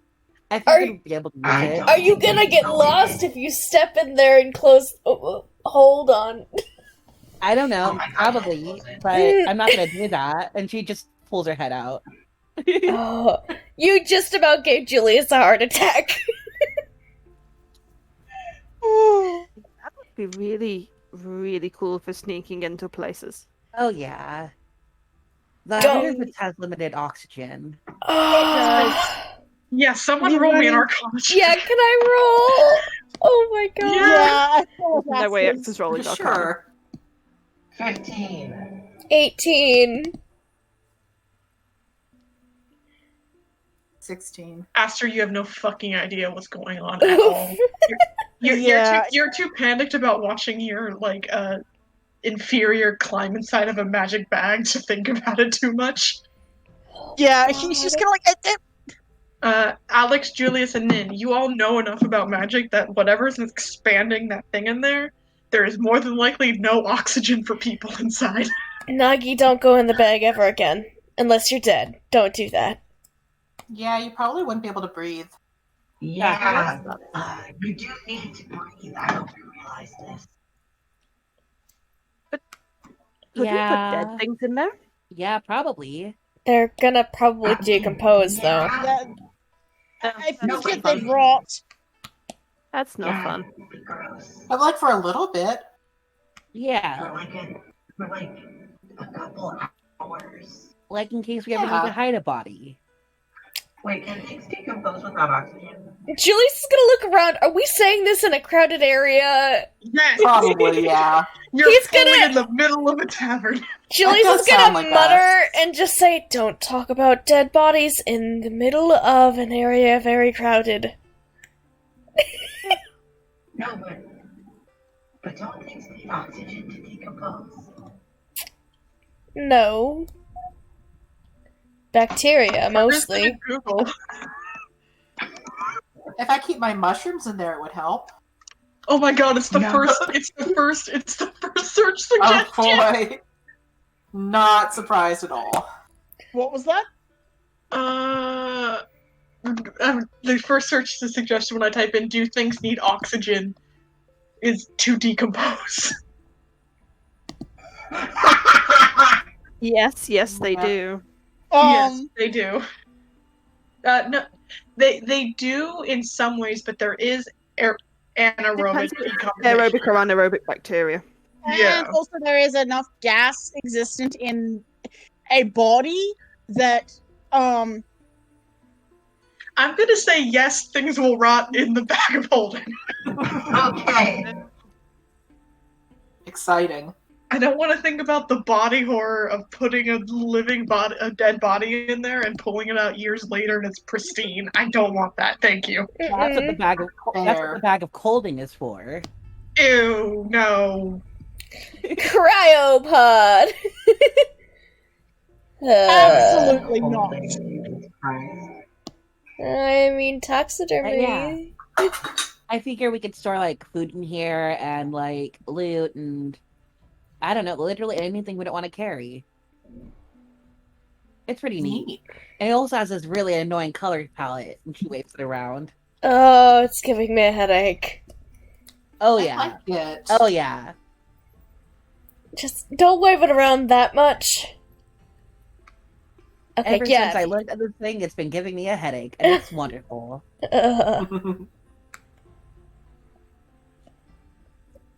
Yeah, so who's sleeping with who tonight? Did you have to put it like that? Yes. I mean, we're sharing rooms, right? I will sleep on the floor of whatever. Well, considering what we've learned about this one, he points to Aster, maybe we should room together. Oh, that's true. Yep, this is why I was so about the idea of rooming with Nagi. I A forget little who creepy. Julius roomed with. Who did? No, he roomed with Nagi before too, didn't he? The first day. Was it Nagi? No, I don't I thought- remember who it was. I don't know remember. that Aster and Julia. I think the three holy people have roomed together at one point. Yeah, Mhm. because it was We like, can shove all the boys in one room. It's fine. yeah. Boys night! Boys night. Oh, oh. Oh God. I think we're all too chill to do anything destructive. I think Irene would volunteer to share a room with Exalia. X is cool with that. Hmm. Then Nin and Nagi. Mm-hmm. Okay. Which I possibly get the feeling that Nin and Nagi should maybe have an adult with them. No, it'll be fine. It's fine. Oh my god. And you all settle down to sleep. Hey, Jamie, can you join me in Whispers, please? Oh! Jamie gets whispers! It's Well, whisper time. nobody gets whispers recorded this time because it's not a Julius dream. Hey guys, Suckers! so about those please. It's not a Julius dream. Yes. Oh no. Yes! No! Leave my man Hold alone! on, Jasper. Alex doesn't Give me a minute. I am retrieving Jasper's cat toy from under the bookshelf. Alex Jasper. doesn't drink, so he's fine. He's safe. Oh my god.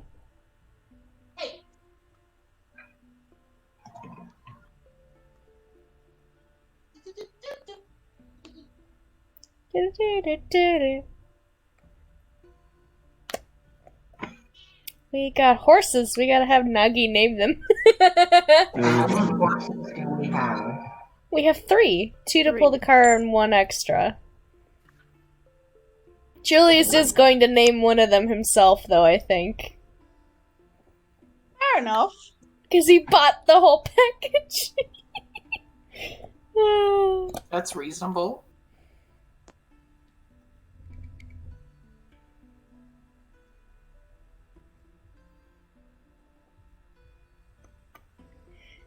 I'm so happy we got to see Granny's little scrapbook. That was cute. Yeah. Yes. Got to hear about our grandchildren.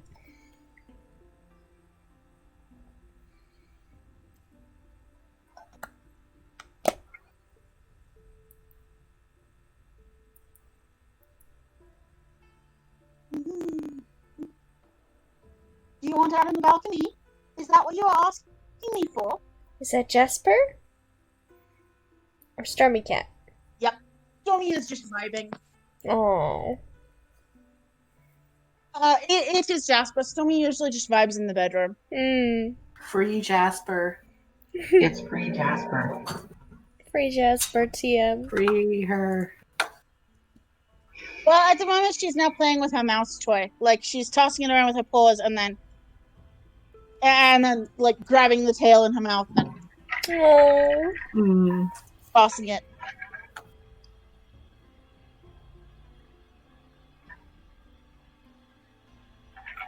I was reasonably sure that I could turn cat stream on and you guys could see it. Show me the child. I am going want to try see to. a cat.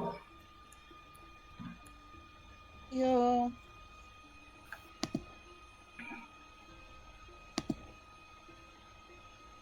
Hey. Look at your mouse.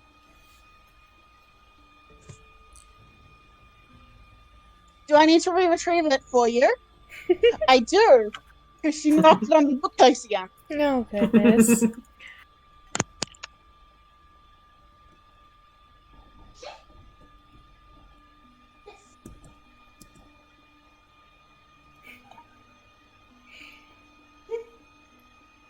No, you're done? You're done.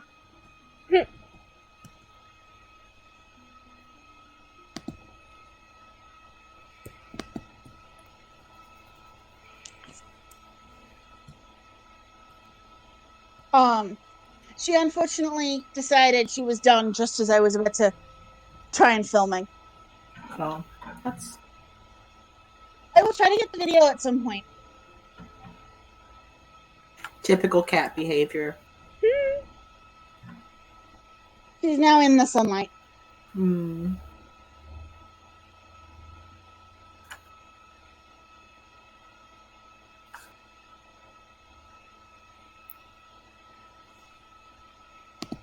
We love kittens. Oh, I was just gonna say I want my boy, but he's here. I forgot. Hi, Lance. You forgot your boy? He's Forgot your boy. Your boy?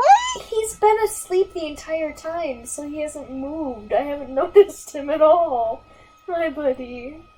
Abandoned your boy. He's right next to me. He is not abandoned.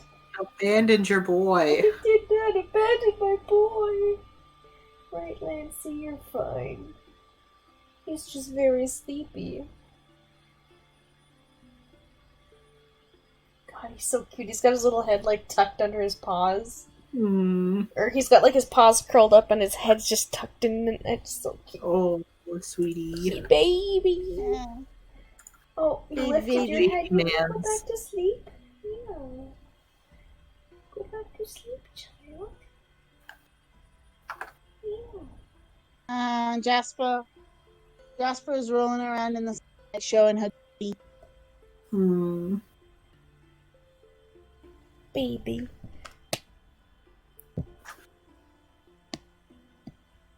Been in there a while. Mm-hmm. Yeah. It's fine. Nuggy is learning how to punch ghosts. That's good. It's happened. I mean, Julius took a fuck ton of time just opening a door. Because I had questions. I'd feel bad about it, but dreams are fun. So. Yeah. Mm-hmm. Also, Asta would have made sure that everyone got cookies. Excellent. Cookies! Chocolate chip cookies made by Trevor, who y'all don't know anything about, but Nope. they were made by Nope. Trevor, and they were good cookies. Good. You guys could ask. Ghost cookies.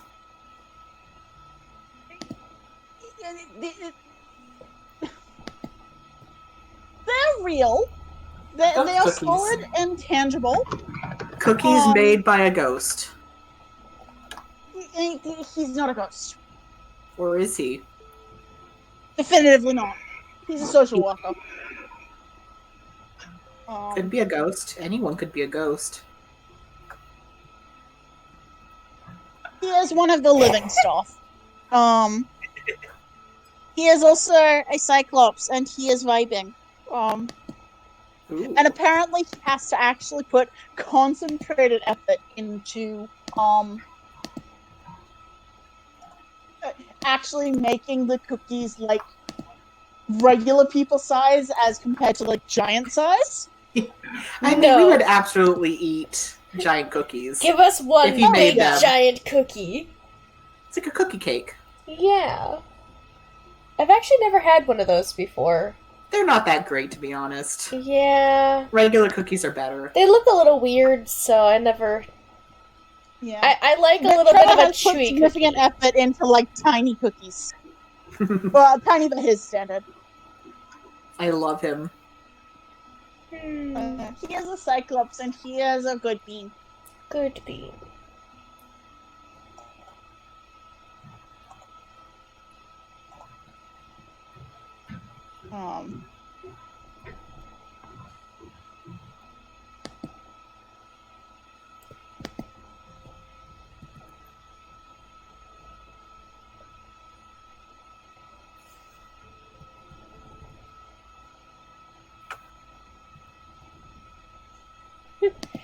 Mm. Bernie Sanders got slut shamed on the Senate floor. Yeah. Bernie Sanders got slut shamed. Just showed too Apparently, much skin. it's like supposed to be, I don't know, like a joke or something. I don't understand what the fuck that guy was thinking. No, didn't Parker explain the context of just Yeah, but the there guy was was also going on a rampage? Yeah, but there was also a thing that somebody on Tumblr also brought up too, because it was apparently like a Saturday Night Live thing too that they did a skit about back in the 1970s. All I know is Dwight, you ignorant slut. Yep. From that Office screenshot. A show we've never seen. Gods. It's very good. Whenever I think of that you ignorant slut thing, now I think of the Bernie that's in my Cashwise and I cry a little. He's just chilling on top of like the freaking. He's literally surrounded by that fake the bubbling cider stuff, but it's the non-alcoholic, so it's like carbonated grape juice, like and like It's so ready-made meals. It's very good. I love it so much. Oh my god. Jasper, what you doing? Are you trying to commit crimes? Crimes Committing against baby humanity. Crimes against God. Just doing little bastard crimes. Little bastard crimes. Perfect You're for Jasper trying size. to stick her head out the safety railing so that she Oh, can no. leave the balcony. And I don't That's want her to illegal. drop into. Bastard child. That's a baby crime. Baby crime for baby I don't baby. want her to drop into the neighbor's courtyard because, well, I know the other neighbor who has a courtyard below me. I don't know those guys. And I don't want my first real meeting with them to be, hi, my cat's a dipshit and fell into your courtyard. At least your cat's not like as stupid as Mochi was, where he jumped on top. Like there was a balcony area. He jumped off of the balcony area that he was led onto the roof. So we had to chase him onto the roof, and he nearly jumped off the entire roof into an area where, like, you know how like those fenced-in dog kennels, some of them don't have roofs. There was a dog in there that's cat aggressive that he nearly jumped into and nearly killed himself doing. Yeah. Oh boy. We panicked. And he didn't Dumb want to boy. leave. I'm like, boy, you're gonna die. This is like, I think I was like 17 or 16. We were living in a different house. And it was summer and it was horrible. Rough? Rough? Yes. Are Are you laughing at the way I pronounce roof? Yeah, I've never heard anyone say it that way before. Roof? That's like Hello? Roof? Roof. It's roof. Roof. Roof. Oh, are you guys making fun of how? Hi. Are you guys making fun of how Ren says roof? No, I'm not making fun. I just don't think I've heard Ren say it before, so I'm more marveling at the wonder of accent. No, it's okay. We pointed this out to them in Wednesday's game, and they're like, "Roof? I don't understand. I'm saying it correctly, roof." And it's like, no, you're trying to say it like we did that. It's like because you didn't really say it rough or something. Roof. Roof or whatever. Same with bagel. Yeah, it's the same with bagel because they say Bagel? bagel. They say bagel. Ren, what? Bagel. It's not a bagel.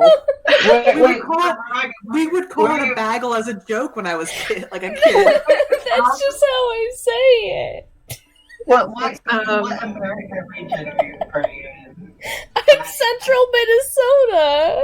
If you go like an Oh, hour that north, makes sense. it's That makes sense. if you go north like 2 hours, it's horrible. It's insane. You're from Yeah. Minnesota, so it's actually acceptable. Okay, People thank in you. People in North Dakota pronounce it bagel too. Oh thank God, I've Weird. been validated, but I don't. I'm no, just it's told not the way I valid. say. I never said it was valid. I'm just just saying told I the it way said was I say valid. feel why you're wrong. validated. Shush, All right, Jamie. all right, all right. Okay, but All yes, right, back down, back down. All right. Then in the morning, you wake up and Nagi's dead. No. Instant karma. Right on that. Sure. Oh boy. No, no. Instant karma. Nagi, you know Nagi is a bit of an early riser, but she sleeps in a little bit later this morning. Weird. What are you doing? And she wakes up not too much longer after.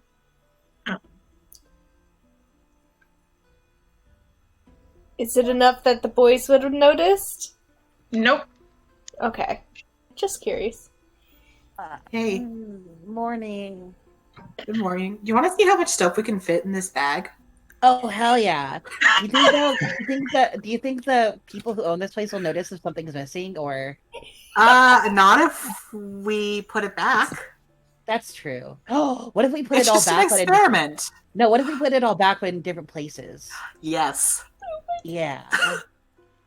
Nagi, I will say you are a little bit sore in the way that you are Okay. right after a good workout, but nothing that you haven't like pushed through before. Okay. Also, now that it's the morning after, cough, cough, cough. Eyes emoji.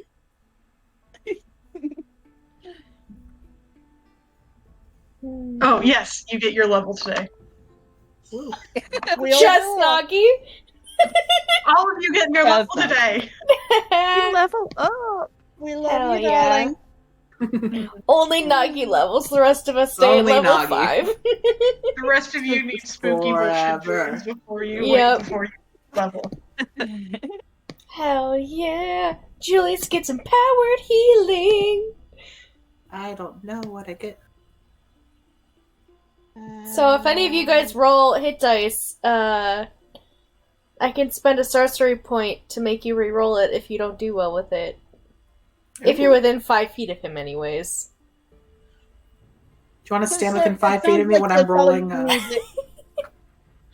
It sounds like it is. We need to do cuddle piles then. Yep. Everybody just Wanna- stay close to Julius.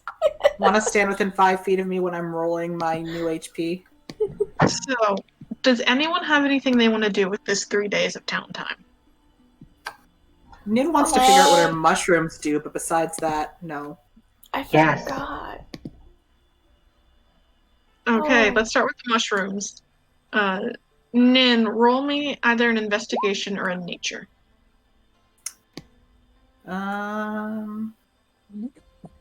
Not nature. Or, no. Investigation. 18. Okay. So a couple of these you recognize from back home.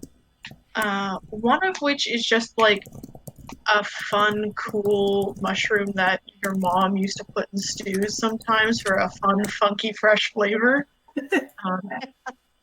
It kind of has a bit of like a spice, like a cold spice, kind of like a peppermint. Ooh. Another, the bright blue one is sort of a this one is a bit of it's more of a magic component. There are some hags, or fae or witches will use that particular mushroom as a bit of a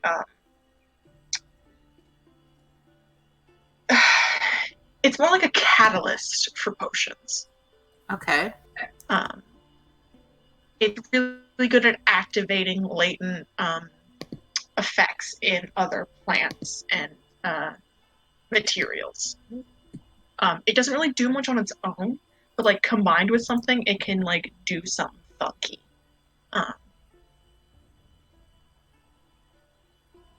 A good number of them are just like normal ass mushrooms from this plane that like, you know, maybe you could saute them with some onions and it'd be sweet. Excellent.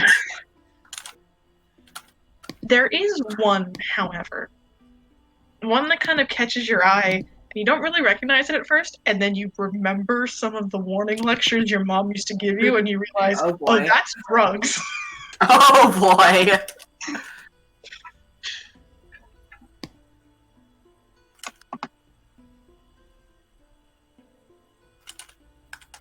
Yeah, you have one particular little mushroom that if you were to ingest would make you trip fucking balls. Excellent. But That's you only great. have one of them. enough to party at least. Yep. Well, I'm away from home now, so Oh no! just for Al- note purposes, what color mushroom is it? It is bright. It is bright orange with like little yellow sort of streaks along the cap. Okay, excellent. No, I didn't mean to do that. Um, Sorry. Okay. I think I did that right. Alex, you had a thing. Yeah. Fuck, where did I write it down? Oh, so we are still in the city, yes? Yes, you are still in Haxaw. Thank God. Okay, because it's not going to look for in the city. Where did I write it down? Oh, my God. Sumali. Are there temples here? Sumali, I think is. I'm not gonna say it. Sumali is the goddess of element. Your god is Chuao. Oh, okay. I think that's what I wrote down. I don't. Yeah, Chuai. Okay, how do I edit that? Fuck. Okay, is there a temple? So there or is something? There isn't one specifically for Chuai. However, there is because of the way that the pantheon works, more often than not, unless a minor god is like big and specific to a particular region, what happens is there is a larger temple for each domain that any minor god will generally be welcomed in. So you could find the sort of overarching life temple, and probably find, a way to either other people who worship Chuai have come through, or just do it on your own. Does that make sense? Yeah. Alex doesn't know what he's doing. I'm gonna be perfectly honest. Alex doesn't know the first thing about what he's trying to attempt here. He might have to like talk to somebody and be like, hey, how do I do this? How do I figure this out? Oh, absolutely. There are lots of acolytes there who are willing to help you. You kind of get passed around until you get someone who recognizes the name. That's fair. And they don't, and it's this very. Level? Yeah, you're getting a level. Okay, I spaced the fuck out. You're good. You're good. And you find one. She is she's a furbolg, a little bit taller than you, but kind of waif thin.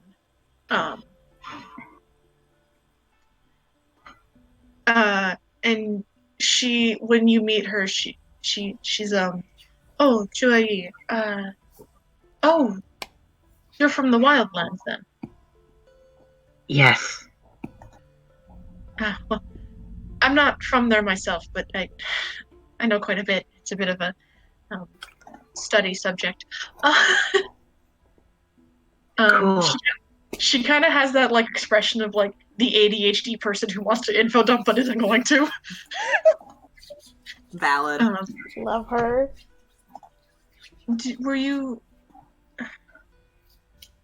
what was your question? What did you need help with?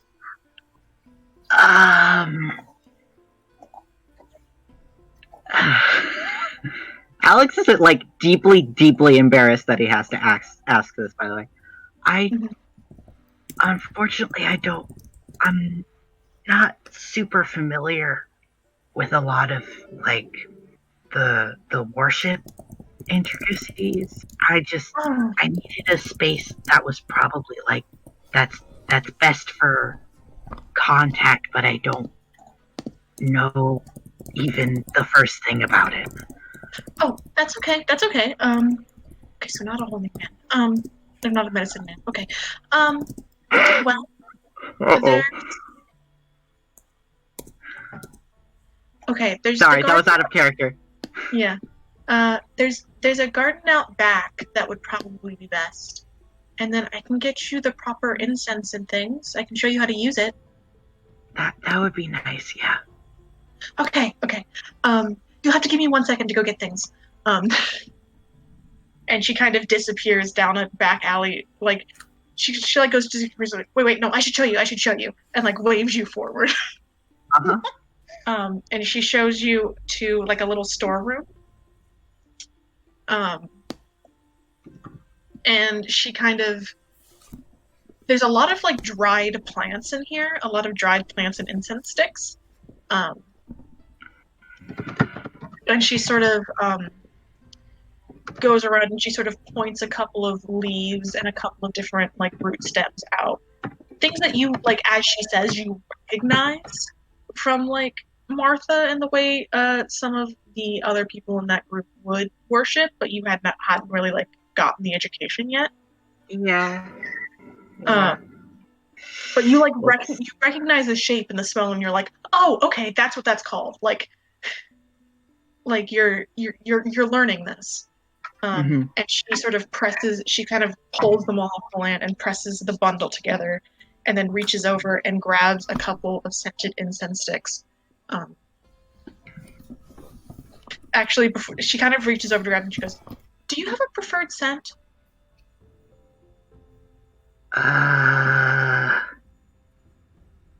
Not really. Okay. Grass. Okay, grass. She kind of looks over and she goes, it's just, a lot of the Wildlands gods, they tend to prefer like incense that's individualized. Yeah, I've never really been good at that sort of thing. Oh, it's okay. It's okay. There's always time to learn. Yeah. And she kind of gives you like a little smile, and her ears kind of like flip a little bit. Oh. And she reaches over and she pulls one or two and she goes, okay, this technically like isn't made of grass, but I swear it smells like crabgrass. Does it? She like holds it out to like, she holds it out for you to smell, and it kind of does actually. Okay, hell yeah. Okay, she like puts it into like the little bundle and cloth. Okay, all right, come on. And she leads you through the temple a little bit, and you see there's like a big statue towards the front of what looks like an orcish woman, that you kind of get from the vague of the sort of people worshipping around this. This is probably Ayano herself, the goddess of life. And then she leads you past a couple of doors. One or two you see sort of open a little bit, and there's a couple of different sort of like minor god statues in there. And there's one that's like empty but has like a contingency of different sort of like worship, anema like tabs, which are like little pieces of paper. They hang on like the wooden sort of shelves as like wishes. That's a very basic explanation of the long, deep tradition of enema wishes. Yeah. And she leads you out the back door, and out there's a small sort of courtyard. And I say courtyard, but it's more like that there's no building on three sides. It's more like like tall sort of stone walls, more courtyard. And you can see the sun above you, and there's a couple of small trees growing there around this sort of small man-made pond with like a little like fountain, like a little water trickle. Mm-hmm. And there's an altar at the back, a little bit in front of the wall, but towards the back. And she waves you forward. She goes, okay. Chuali. Okay. She, there's a small bowl of water presented to you, and she shows you how to sort of crush the different plants in your hands and spread them into the water, and she repeats these chants with you, ones that you've heard before, but hadn't really had the chance to internalize yet. Like, she's showing you very carefully.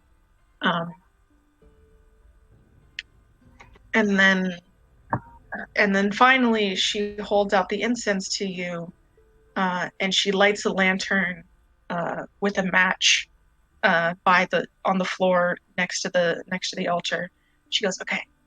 She hands them. She goes, I'm gonna leave now because it's like supposed to be like a one-on-one thing. But when you're ready, light the incense, place it in front of the bowl in like this little glass jar she hands you. And then you can pray, you can say whatever you need to, she'll hear you. Okay. Got it? Yep. Thank you. Of course. And she kind of, good luck. And she heads back out, and you hear the door shut behind her as she leaves. Alex didn't think you'd get this far.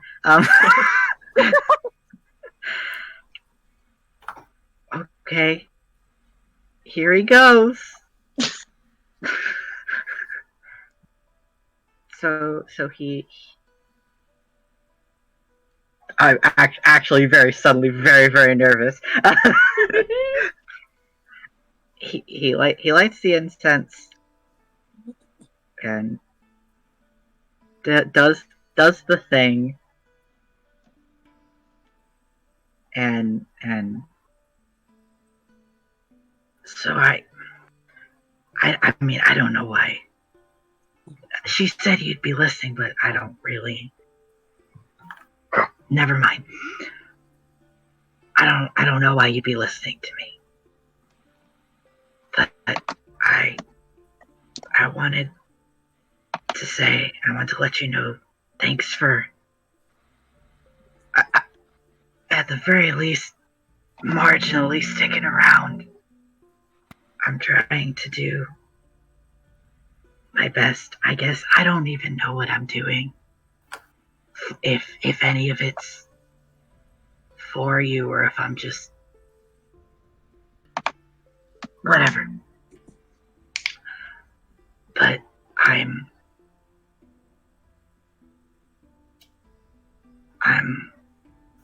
am trying. I am doing, or at least I'm trying to be better. I think it's working so far, and something's eventually gonna happen, and it's gonna stop working. But thank you. I think he just chills out for a little bit. I don't know if there's gonna be any response to that. You're sort of standing there watching the incense sort of burn down slowly.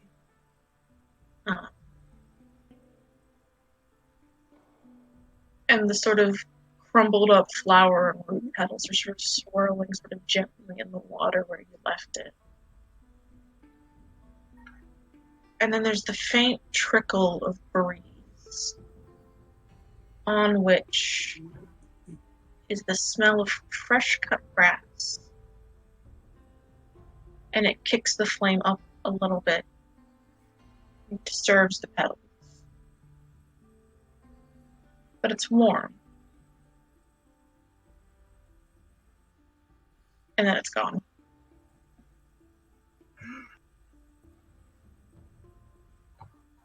Okay.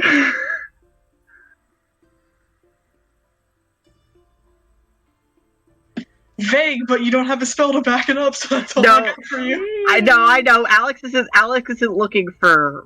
This is way more for him than for fucking anything else. All right, he's not trying to do like magic or get into actual contact. He's just he's putting his vibes out there, and if there's a response that is fucking better, like of literally any kind, that is better than he was hoping for.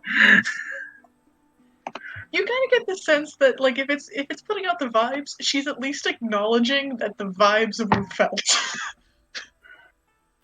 All right, the vibes have been acknowledged. That's more than he thought was going to happen. So, all right,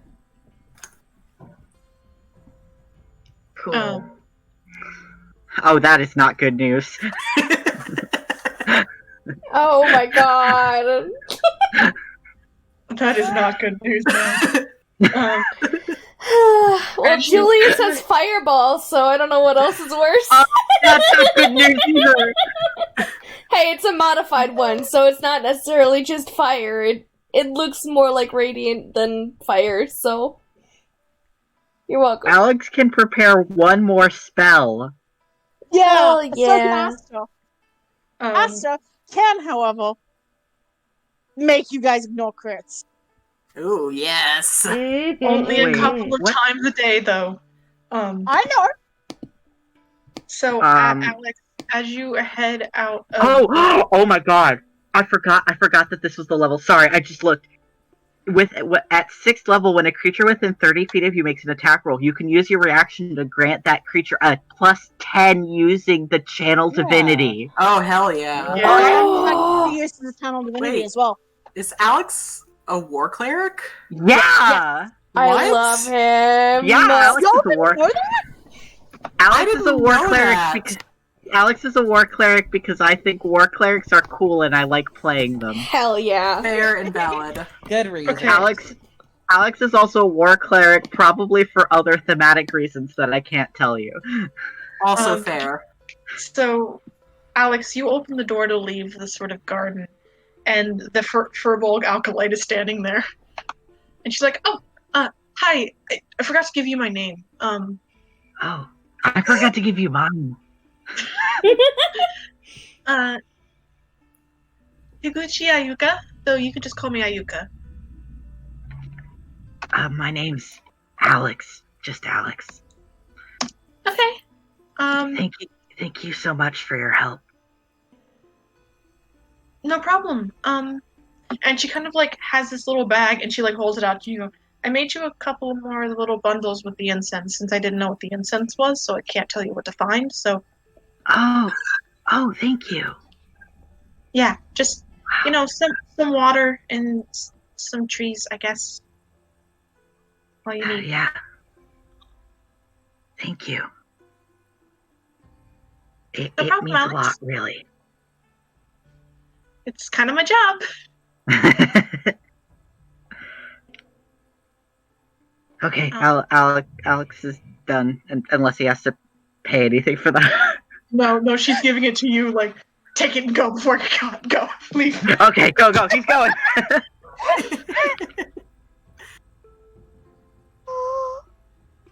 That's very sweet.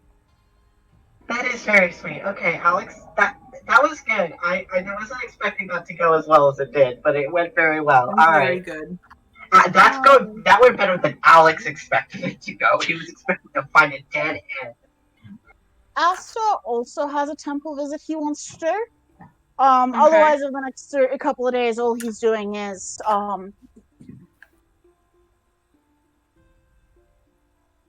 otherwise, over the next couple of days, all he's doing is just waiting for the information to pass on to Waki. Okay. You can go to whatever temple you'd like. Death Temple. I assumed, but I wanted to give you the option. It's not to speak to anyone or prayer He does, however, collect 2 sticks of incense and at whatever kind of memorial. Mm-hmm. Lights them both. Easily done. Yours joins a line of other slightly smoldering incense sticks. I think he goes for very, if there's something he can find that has, like, sort of, wildflowers, particularly the kind of wildflowers that he would have grown up with, I think he gets 2 of those and burns them. I would say yes. I'm not gonna like put down what flowers it Yeah, is. but it is miscellaneous mountain wildflowers. Yes. Which is fine. It doesn't need to be anything distinct. It needs to be. Yeah, your incense joins a line of other slightly smoldering incense sticks. Some of them have like slips of paper tacked up on the wall with names or maybe even a sketch.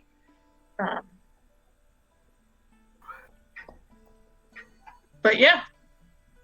He doesn't add anything. He's just quiet and... Anyone else have anything they want to do? Yeah. At some point as they're getting ready in the morning and everyone else is going off to do their own thing, Nagi will find Nin and say, "Hey Nin, I want to show you something really cool I learned." Yeah? Yeah. Okay, but first we need to find someplace really high up. Oh, Really God. Oh, no. Come on, let's go look. Okay. So there are sort of tall buildings in town, and there's also the forest outside. Yeah, Nagi wants to try and climb one of the get to the top of one of the tall buildings. Make an acrobatics check. Well, she wants to try and go in through the ask if she can go in first, and if not, then she'll climb. You find one of the taller buildings. It's sort of a house to a it's like an apartment building. Oh, okay. And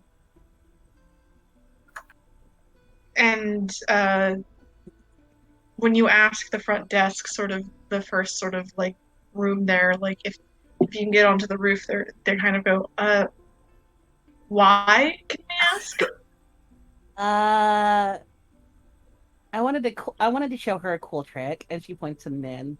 It's gonna be really cool. I promise it won't be dangerous. This woman, this like human woman, is looking between the two of you with this just doubt. There. Oh my god. Poor NPCs. I mean, are you going to cause any damage to the building? Nope. No. Gonna leave right away after we get to the top. Confusion and doubt. Do you mind if I accompany you? Yeah, sure. Go ahead. Oh god, this Oh no. Okay. poor woman! She sort of reaches under the desk and she pulls out a key and sort of leads you up a stairwell till you're standing on the rooftop. Okay, so Nin, I was just gonna do this to surprise you, but Miss, please don't freak out. And Nagi is going to run and jump off of the top of the building. And The woman's just like, ah! let me show you real quick. Where is it? Like on the way. You have already sent it. Yeah. Yeah, so she essentially, it looks like she's about to fall, then she starts gliding down like a fucking sugar glider. And yeah. That's so cool. Yeah. The woman is like holding her cool. chest. Let Sorry, me try. And I then told you Nin it'd be alarming. I'm sorry. Nin will jump off and cast fly on herself. Oh my god! Poor woman. I think the woman poor just woman. sits, when she sees that you catch and start going up, she kind of sits down on the roof and like rubs her eyes with her hands and then looks again to make sure she's not fucking hallucinating. Oh my god, the two bastard people now know how to either fly or fly slowly down. Yep. Good lord. Yeah, Nagi just As Nagi's drifting downward, she's just waving to the lady. Bye, thank you, lady. Jesus Christ, this poor woman. She doesn't respond to you. Oh my god. You traumatized That's so cool. her. You can just do that? Yeah. I have to like use a spell or something. Oh, that's neat. You can still fly though. That's really cool. Yeah, but like, man, it's the coolest. There are people on the street looking up, watching the two of you. I'm just going down at the left, slowly drifts downward. Oh my god. We need to find something really high for you to jump off of. That building was kind of cool, but like, I bet we can Yeah. find something taller. Maybe in Horatari we'll find something really tall. Yep, we have to find the tallest building. Oh my The god. tallest. Yeah, that's all Nagi wanted to show me. Amazing. Julius possibly wants to go to a Lide temple if there is one around. There is. It's sort of an offshoot from the generalized Chaos Temple. Hmm. Like in that it's like right next to the generalized Chaos Table in a very sort of. It's like the second largest building right next to it. Yeah. So it has its own temple, but it's very much in the same complex, if that makes any sense. Mm-hmm.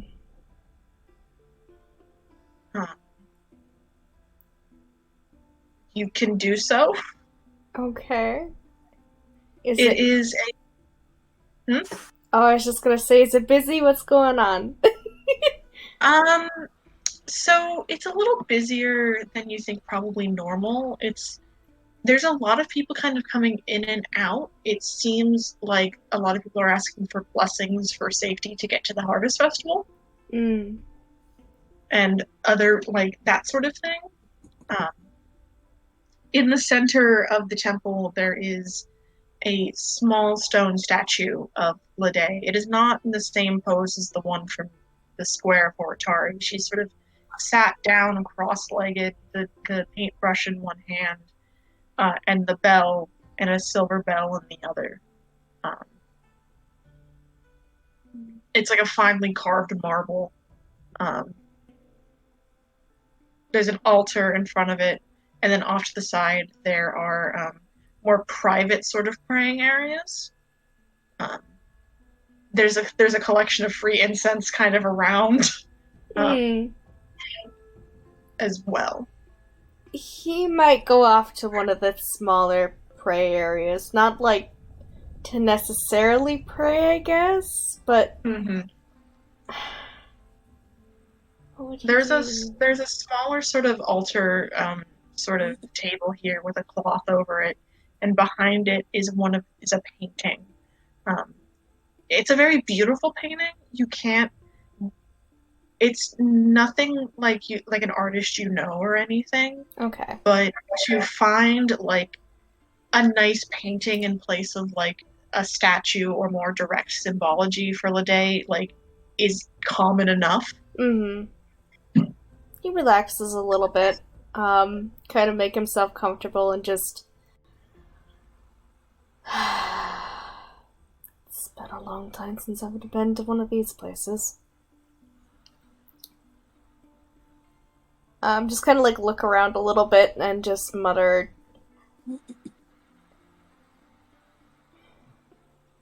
It's not like I can send her a message or anything, but... Maybe one of your messengers can do something. Just let her know she's not forgotten.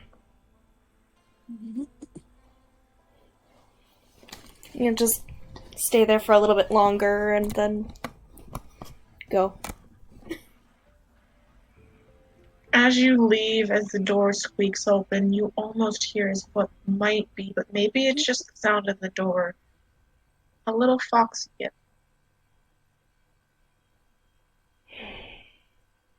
He kind of hesitates a little bit, but then just lowers his head and then keeps walking.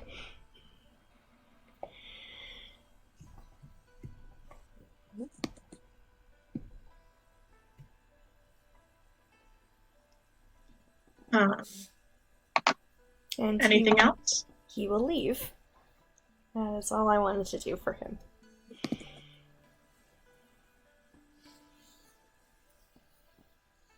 Anything else for anyone else?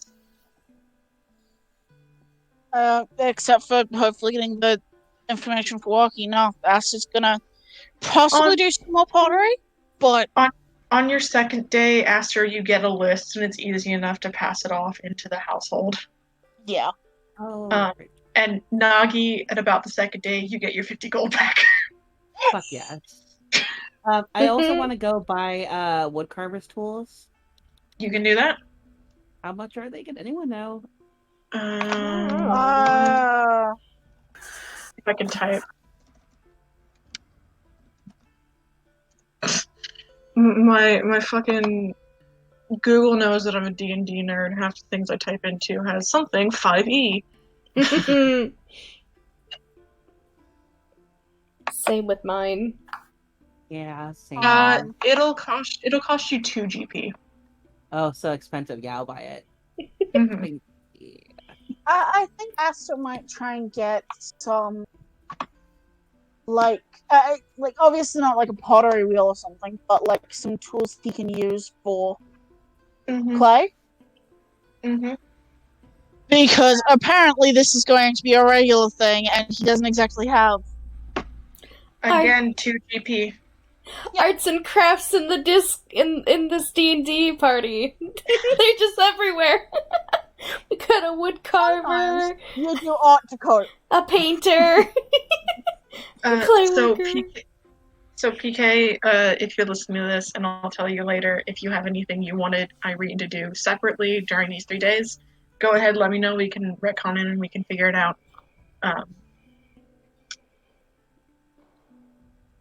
We're gonna end the session pretty soon, but first, hey Ren, can you jump with me under whispers? Oh god. Uh-oh. I knew this was God. coming. Son of a bitch. Whispers. Hello. It is... Hi, we're gonna have some spooky dream time, but first I need to pee. Okay, excellent. Go I'll be right back. empty your bladder. Go ahead, roll me a wisdom save just to fuck with them. Okay.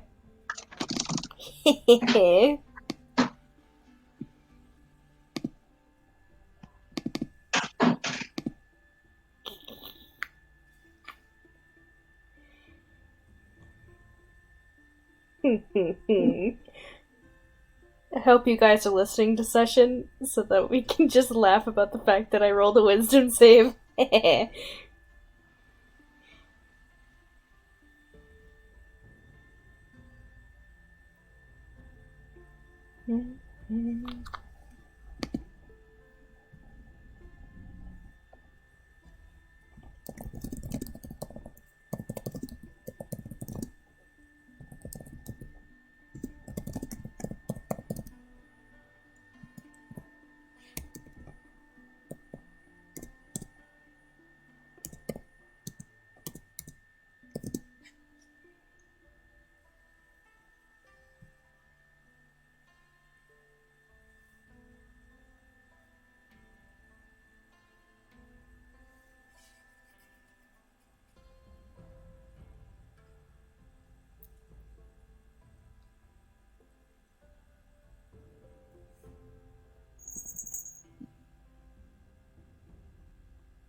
You back?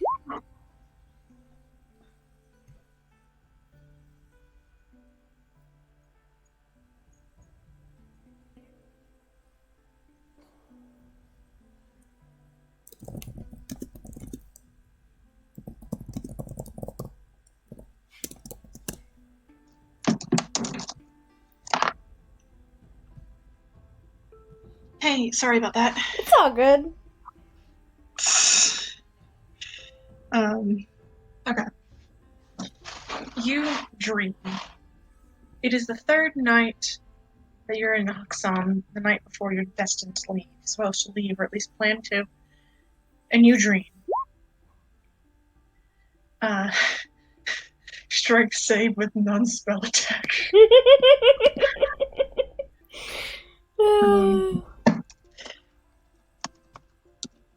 I fucking love Jamie so much.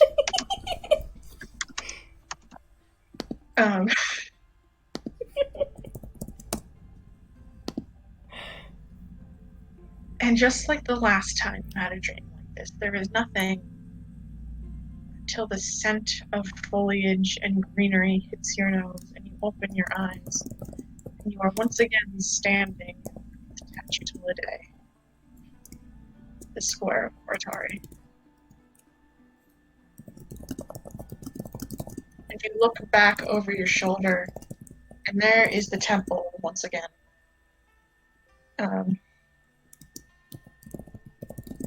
Still shrouded in that shadow, you can see where your path had once led you up into the door. The shadows are creeping back over it. And as you watch, they start to creep and crawl across the grass again. Towards you, the statue. I guess Julius is gonna start walking towards the weird shadow, I suppose. As you start to do so, you feel something brush against your feet, and there the kitsune is again, sort of darting out in front of you. It looks back at you and sort of squares itself as the shadow starts to creep closer and closer, and you see the farther back, towards the back of the temple. It's growing darker even as it takes over the sort of gray marbling of the walls of the temple. When you come in contact with the shadow, just like last time, you feel yourself press into it. It is hard and it is resisting. It's resisting you even harder than it was last time. As if it's actively trying to push you away this time, instead of just keep you out.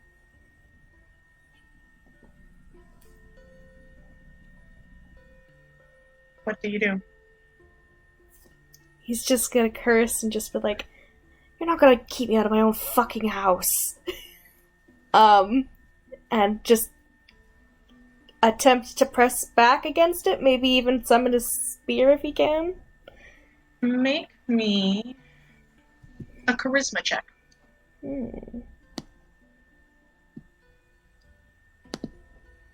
Ooh, a 21. You press forward with that urge, spear gripped in your hand, and you sort of almost as you move forward, cut through the shadow in a way that almost starts to bisect it. And on your left, the side of your spear starts to kind of shriek and shy away from you. You're pushing it back. And yet, on your right, it seems to surge forward. And you watch as it comes past you and across the grass. And it reaches the base of the statue. And it starts to crawl up until the entire statue is almost bifurcated. One half that light, that beauty that you know, and on the other half vertically in half. It's turning dark, and it's starting to twist. The hand holding the paintbrush, no, the hand holding the leaf droops down until it is much more orderly at the statue's side, and that half of the face expression falls.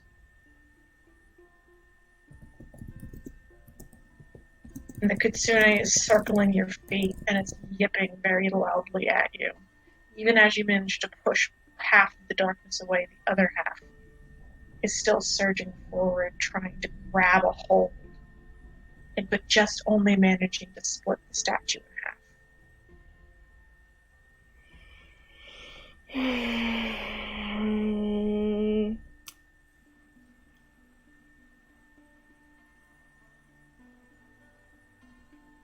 Oh, God. So, the part that had rushed out to go and consume half of the statue, is it tethered to the darker part? Like, does it... Yes. I guess he would probably want to go run up and try and cut that tether. If he can. Make me another charisma check. Okay. That's a 23!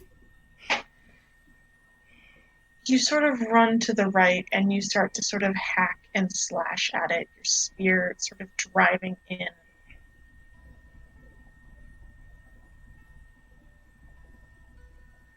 And it seems to bend under you.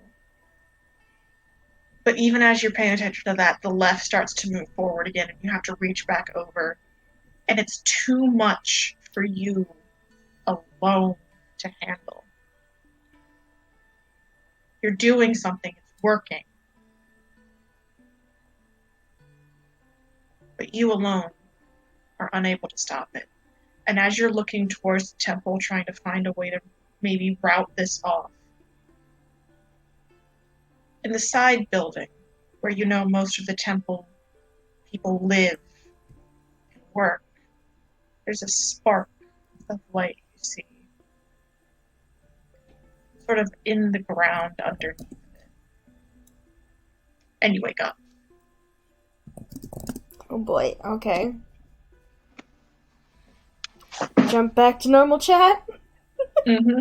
They're gonna fucking hate it when they realize half of that is me going to the bathroom. That is a microwave. Hello. We're gonna microwave some vampires once Alex gets level 5 spells. Oh my god, microwave vampires! And Julius, you wake up the morning of the day you're all supposed to leave for Horitari. Yeah, he's up and at him, busy work and just muttering to himself. Basically just like, fucking hell. I'm calling the Julius Protection Services. He's just muttering, he's like, of course I can't fucking do it on my own. I always knew I couldn't fucking do it on my own. He's just growling. Huh? You okay? Peachy! You don't seem peachy. Uh-huh. You sound like you are lying. Do you want to try that again? I've never lied in my life. You are lying again. Sure, Lecto. It passes a lot better if you don't say peachy through gritted teeth. To be fair, Julius is not trying to hide anything, he's just bitching to bitch. Yeah. So what? Weird dream bullshit? He just deadpan stares at you like, of course it was. Here, why don't you have some tea? Nice So tea. raises a hand like he's raising a glass. Maggie just pours Julius a thing of tea. Do you want another frog? I would love another frog, thank you, Nimmer. She'll give him a frog. Hey, Mima, can you do bats with that? Yeah. He'll I just, can do bats and rats and frogs, and that's it. But really, he'll what else do you just- need? He'll just hold Fair the frog and give it a good couple pats and just mutter, "Similar dream as last time. This time I'm not enough on my own." The darkness has gotten worse. Hold up. I don't think you told us about a previous.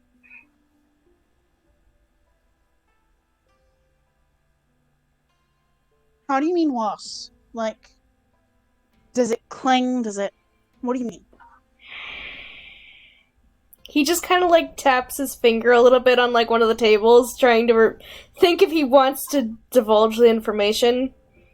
And I think eventually he will cave and mention the first dream about the fighting against the darkness, a kitsune next to him,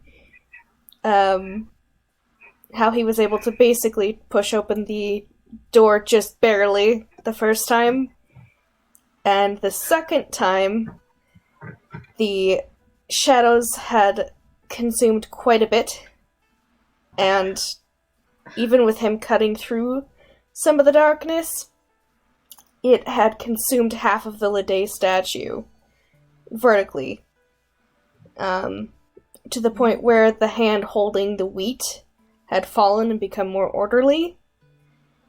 He attempted to cut through the shadow that was tethered, I suppose, was unable to. It bent, and he was doing something to it, but it did not cut it entirely with his own strength. And then he saw... What was it a spark somewhere? I don't remember what that was, Parker. Yeah, there was like a spark of light somewhere in the temple complex underground. So, something is trying to forcibly drag at least the Horatari Temple to Lede into the antithesis of herself. Is that what you're telling me? What I'm thinking is they are trying to make Lede orderly. She is a god of chaos, not order. She is. She's a god of... Look, I never went to the Harvest Festivals, but even I know that she is a god of explosions of color and shrieking laughter of... He's just pacing and muttering like, "There are orphan children in this place. She's a god of the people. I don't..." He's just pacing, kind of biting at his finger. So you're getting divine nudging to go this shit in the dick so that... Is that what you're saying? What was the last part of that? Divine what now? Divine nudging to go kick this shit in the dick. That's a way to put it, I guess. I'm being gently nudged to take care of it, I suppose. He gives you a long, flat look. He gives you a very similar long, flat look. And then goes back to his pacing. So, go to Horatari, you're charged to sort this out, and since we're with you, we're helping you. Unless anyone has any objection. I'm certainly helping you. That sounds like a whole clusterfuck of a situation. I would appreciate the extra support, considering it seems if I try it myself, it's not going to end well. Damn it, I should have done it earlier. You didn't know. You had no way of knowing it was getting that bad until... If I wasn't... Whatever. Never mind, it's... Past is the past. The past is dead and you can't bring it back. Best you can do is best you can do is with the path that's in front of you.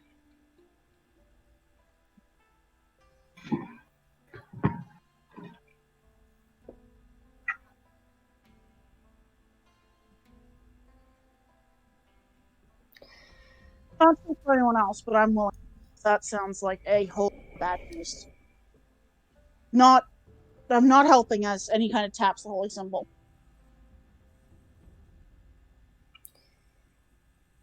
I'm glad.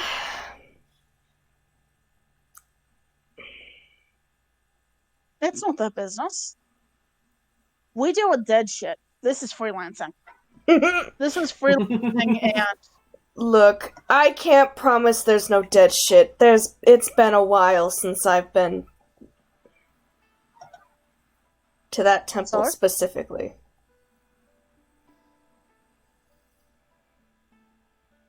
not like I'm gonna bulk at dealing with dead shit. It's routine. Well, we'll deal with that when it comes. Not speak to anyone else, but got my help as long as I can.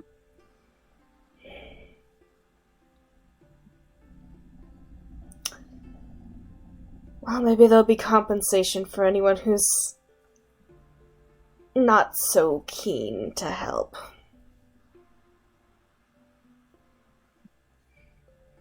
I mean, I'm willing to help.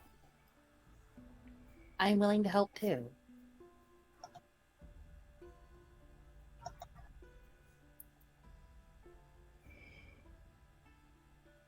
His tail kind of does it like that cat swish of like the overstimulated twitch thing.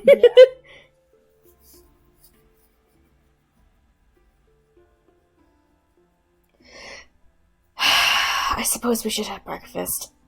Damn it, I'm not hungry. Drink your tea before it gets cold. Shit, I Yeah. forgot.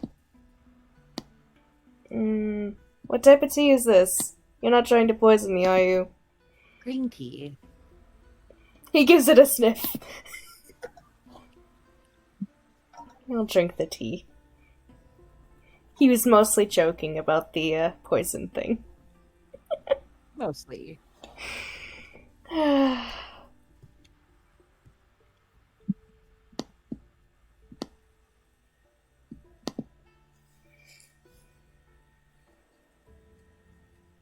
Is there anything else before we end session? I don't have anything. I think that's where we'll end. Yeah.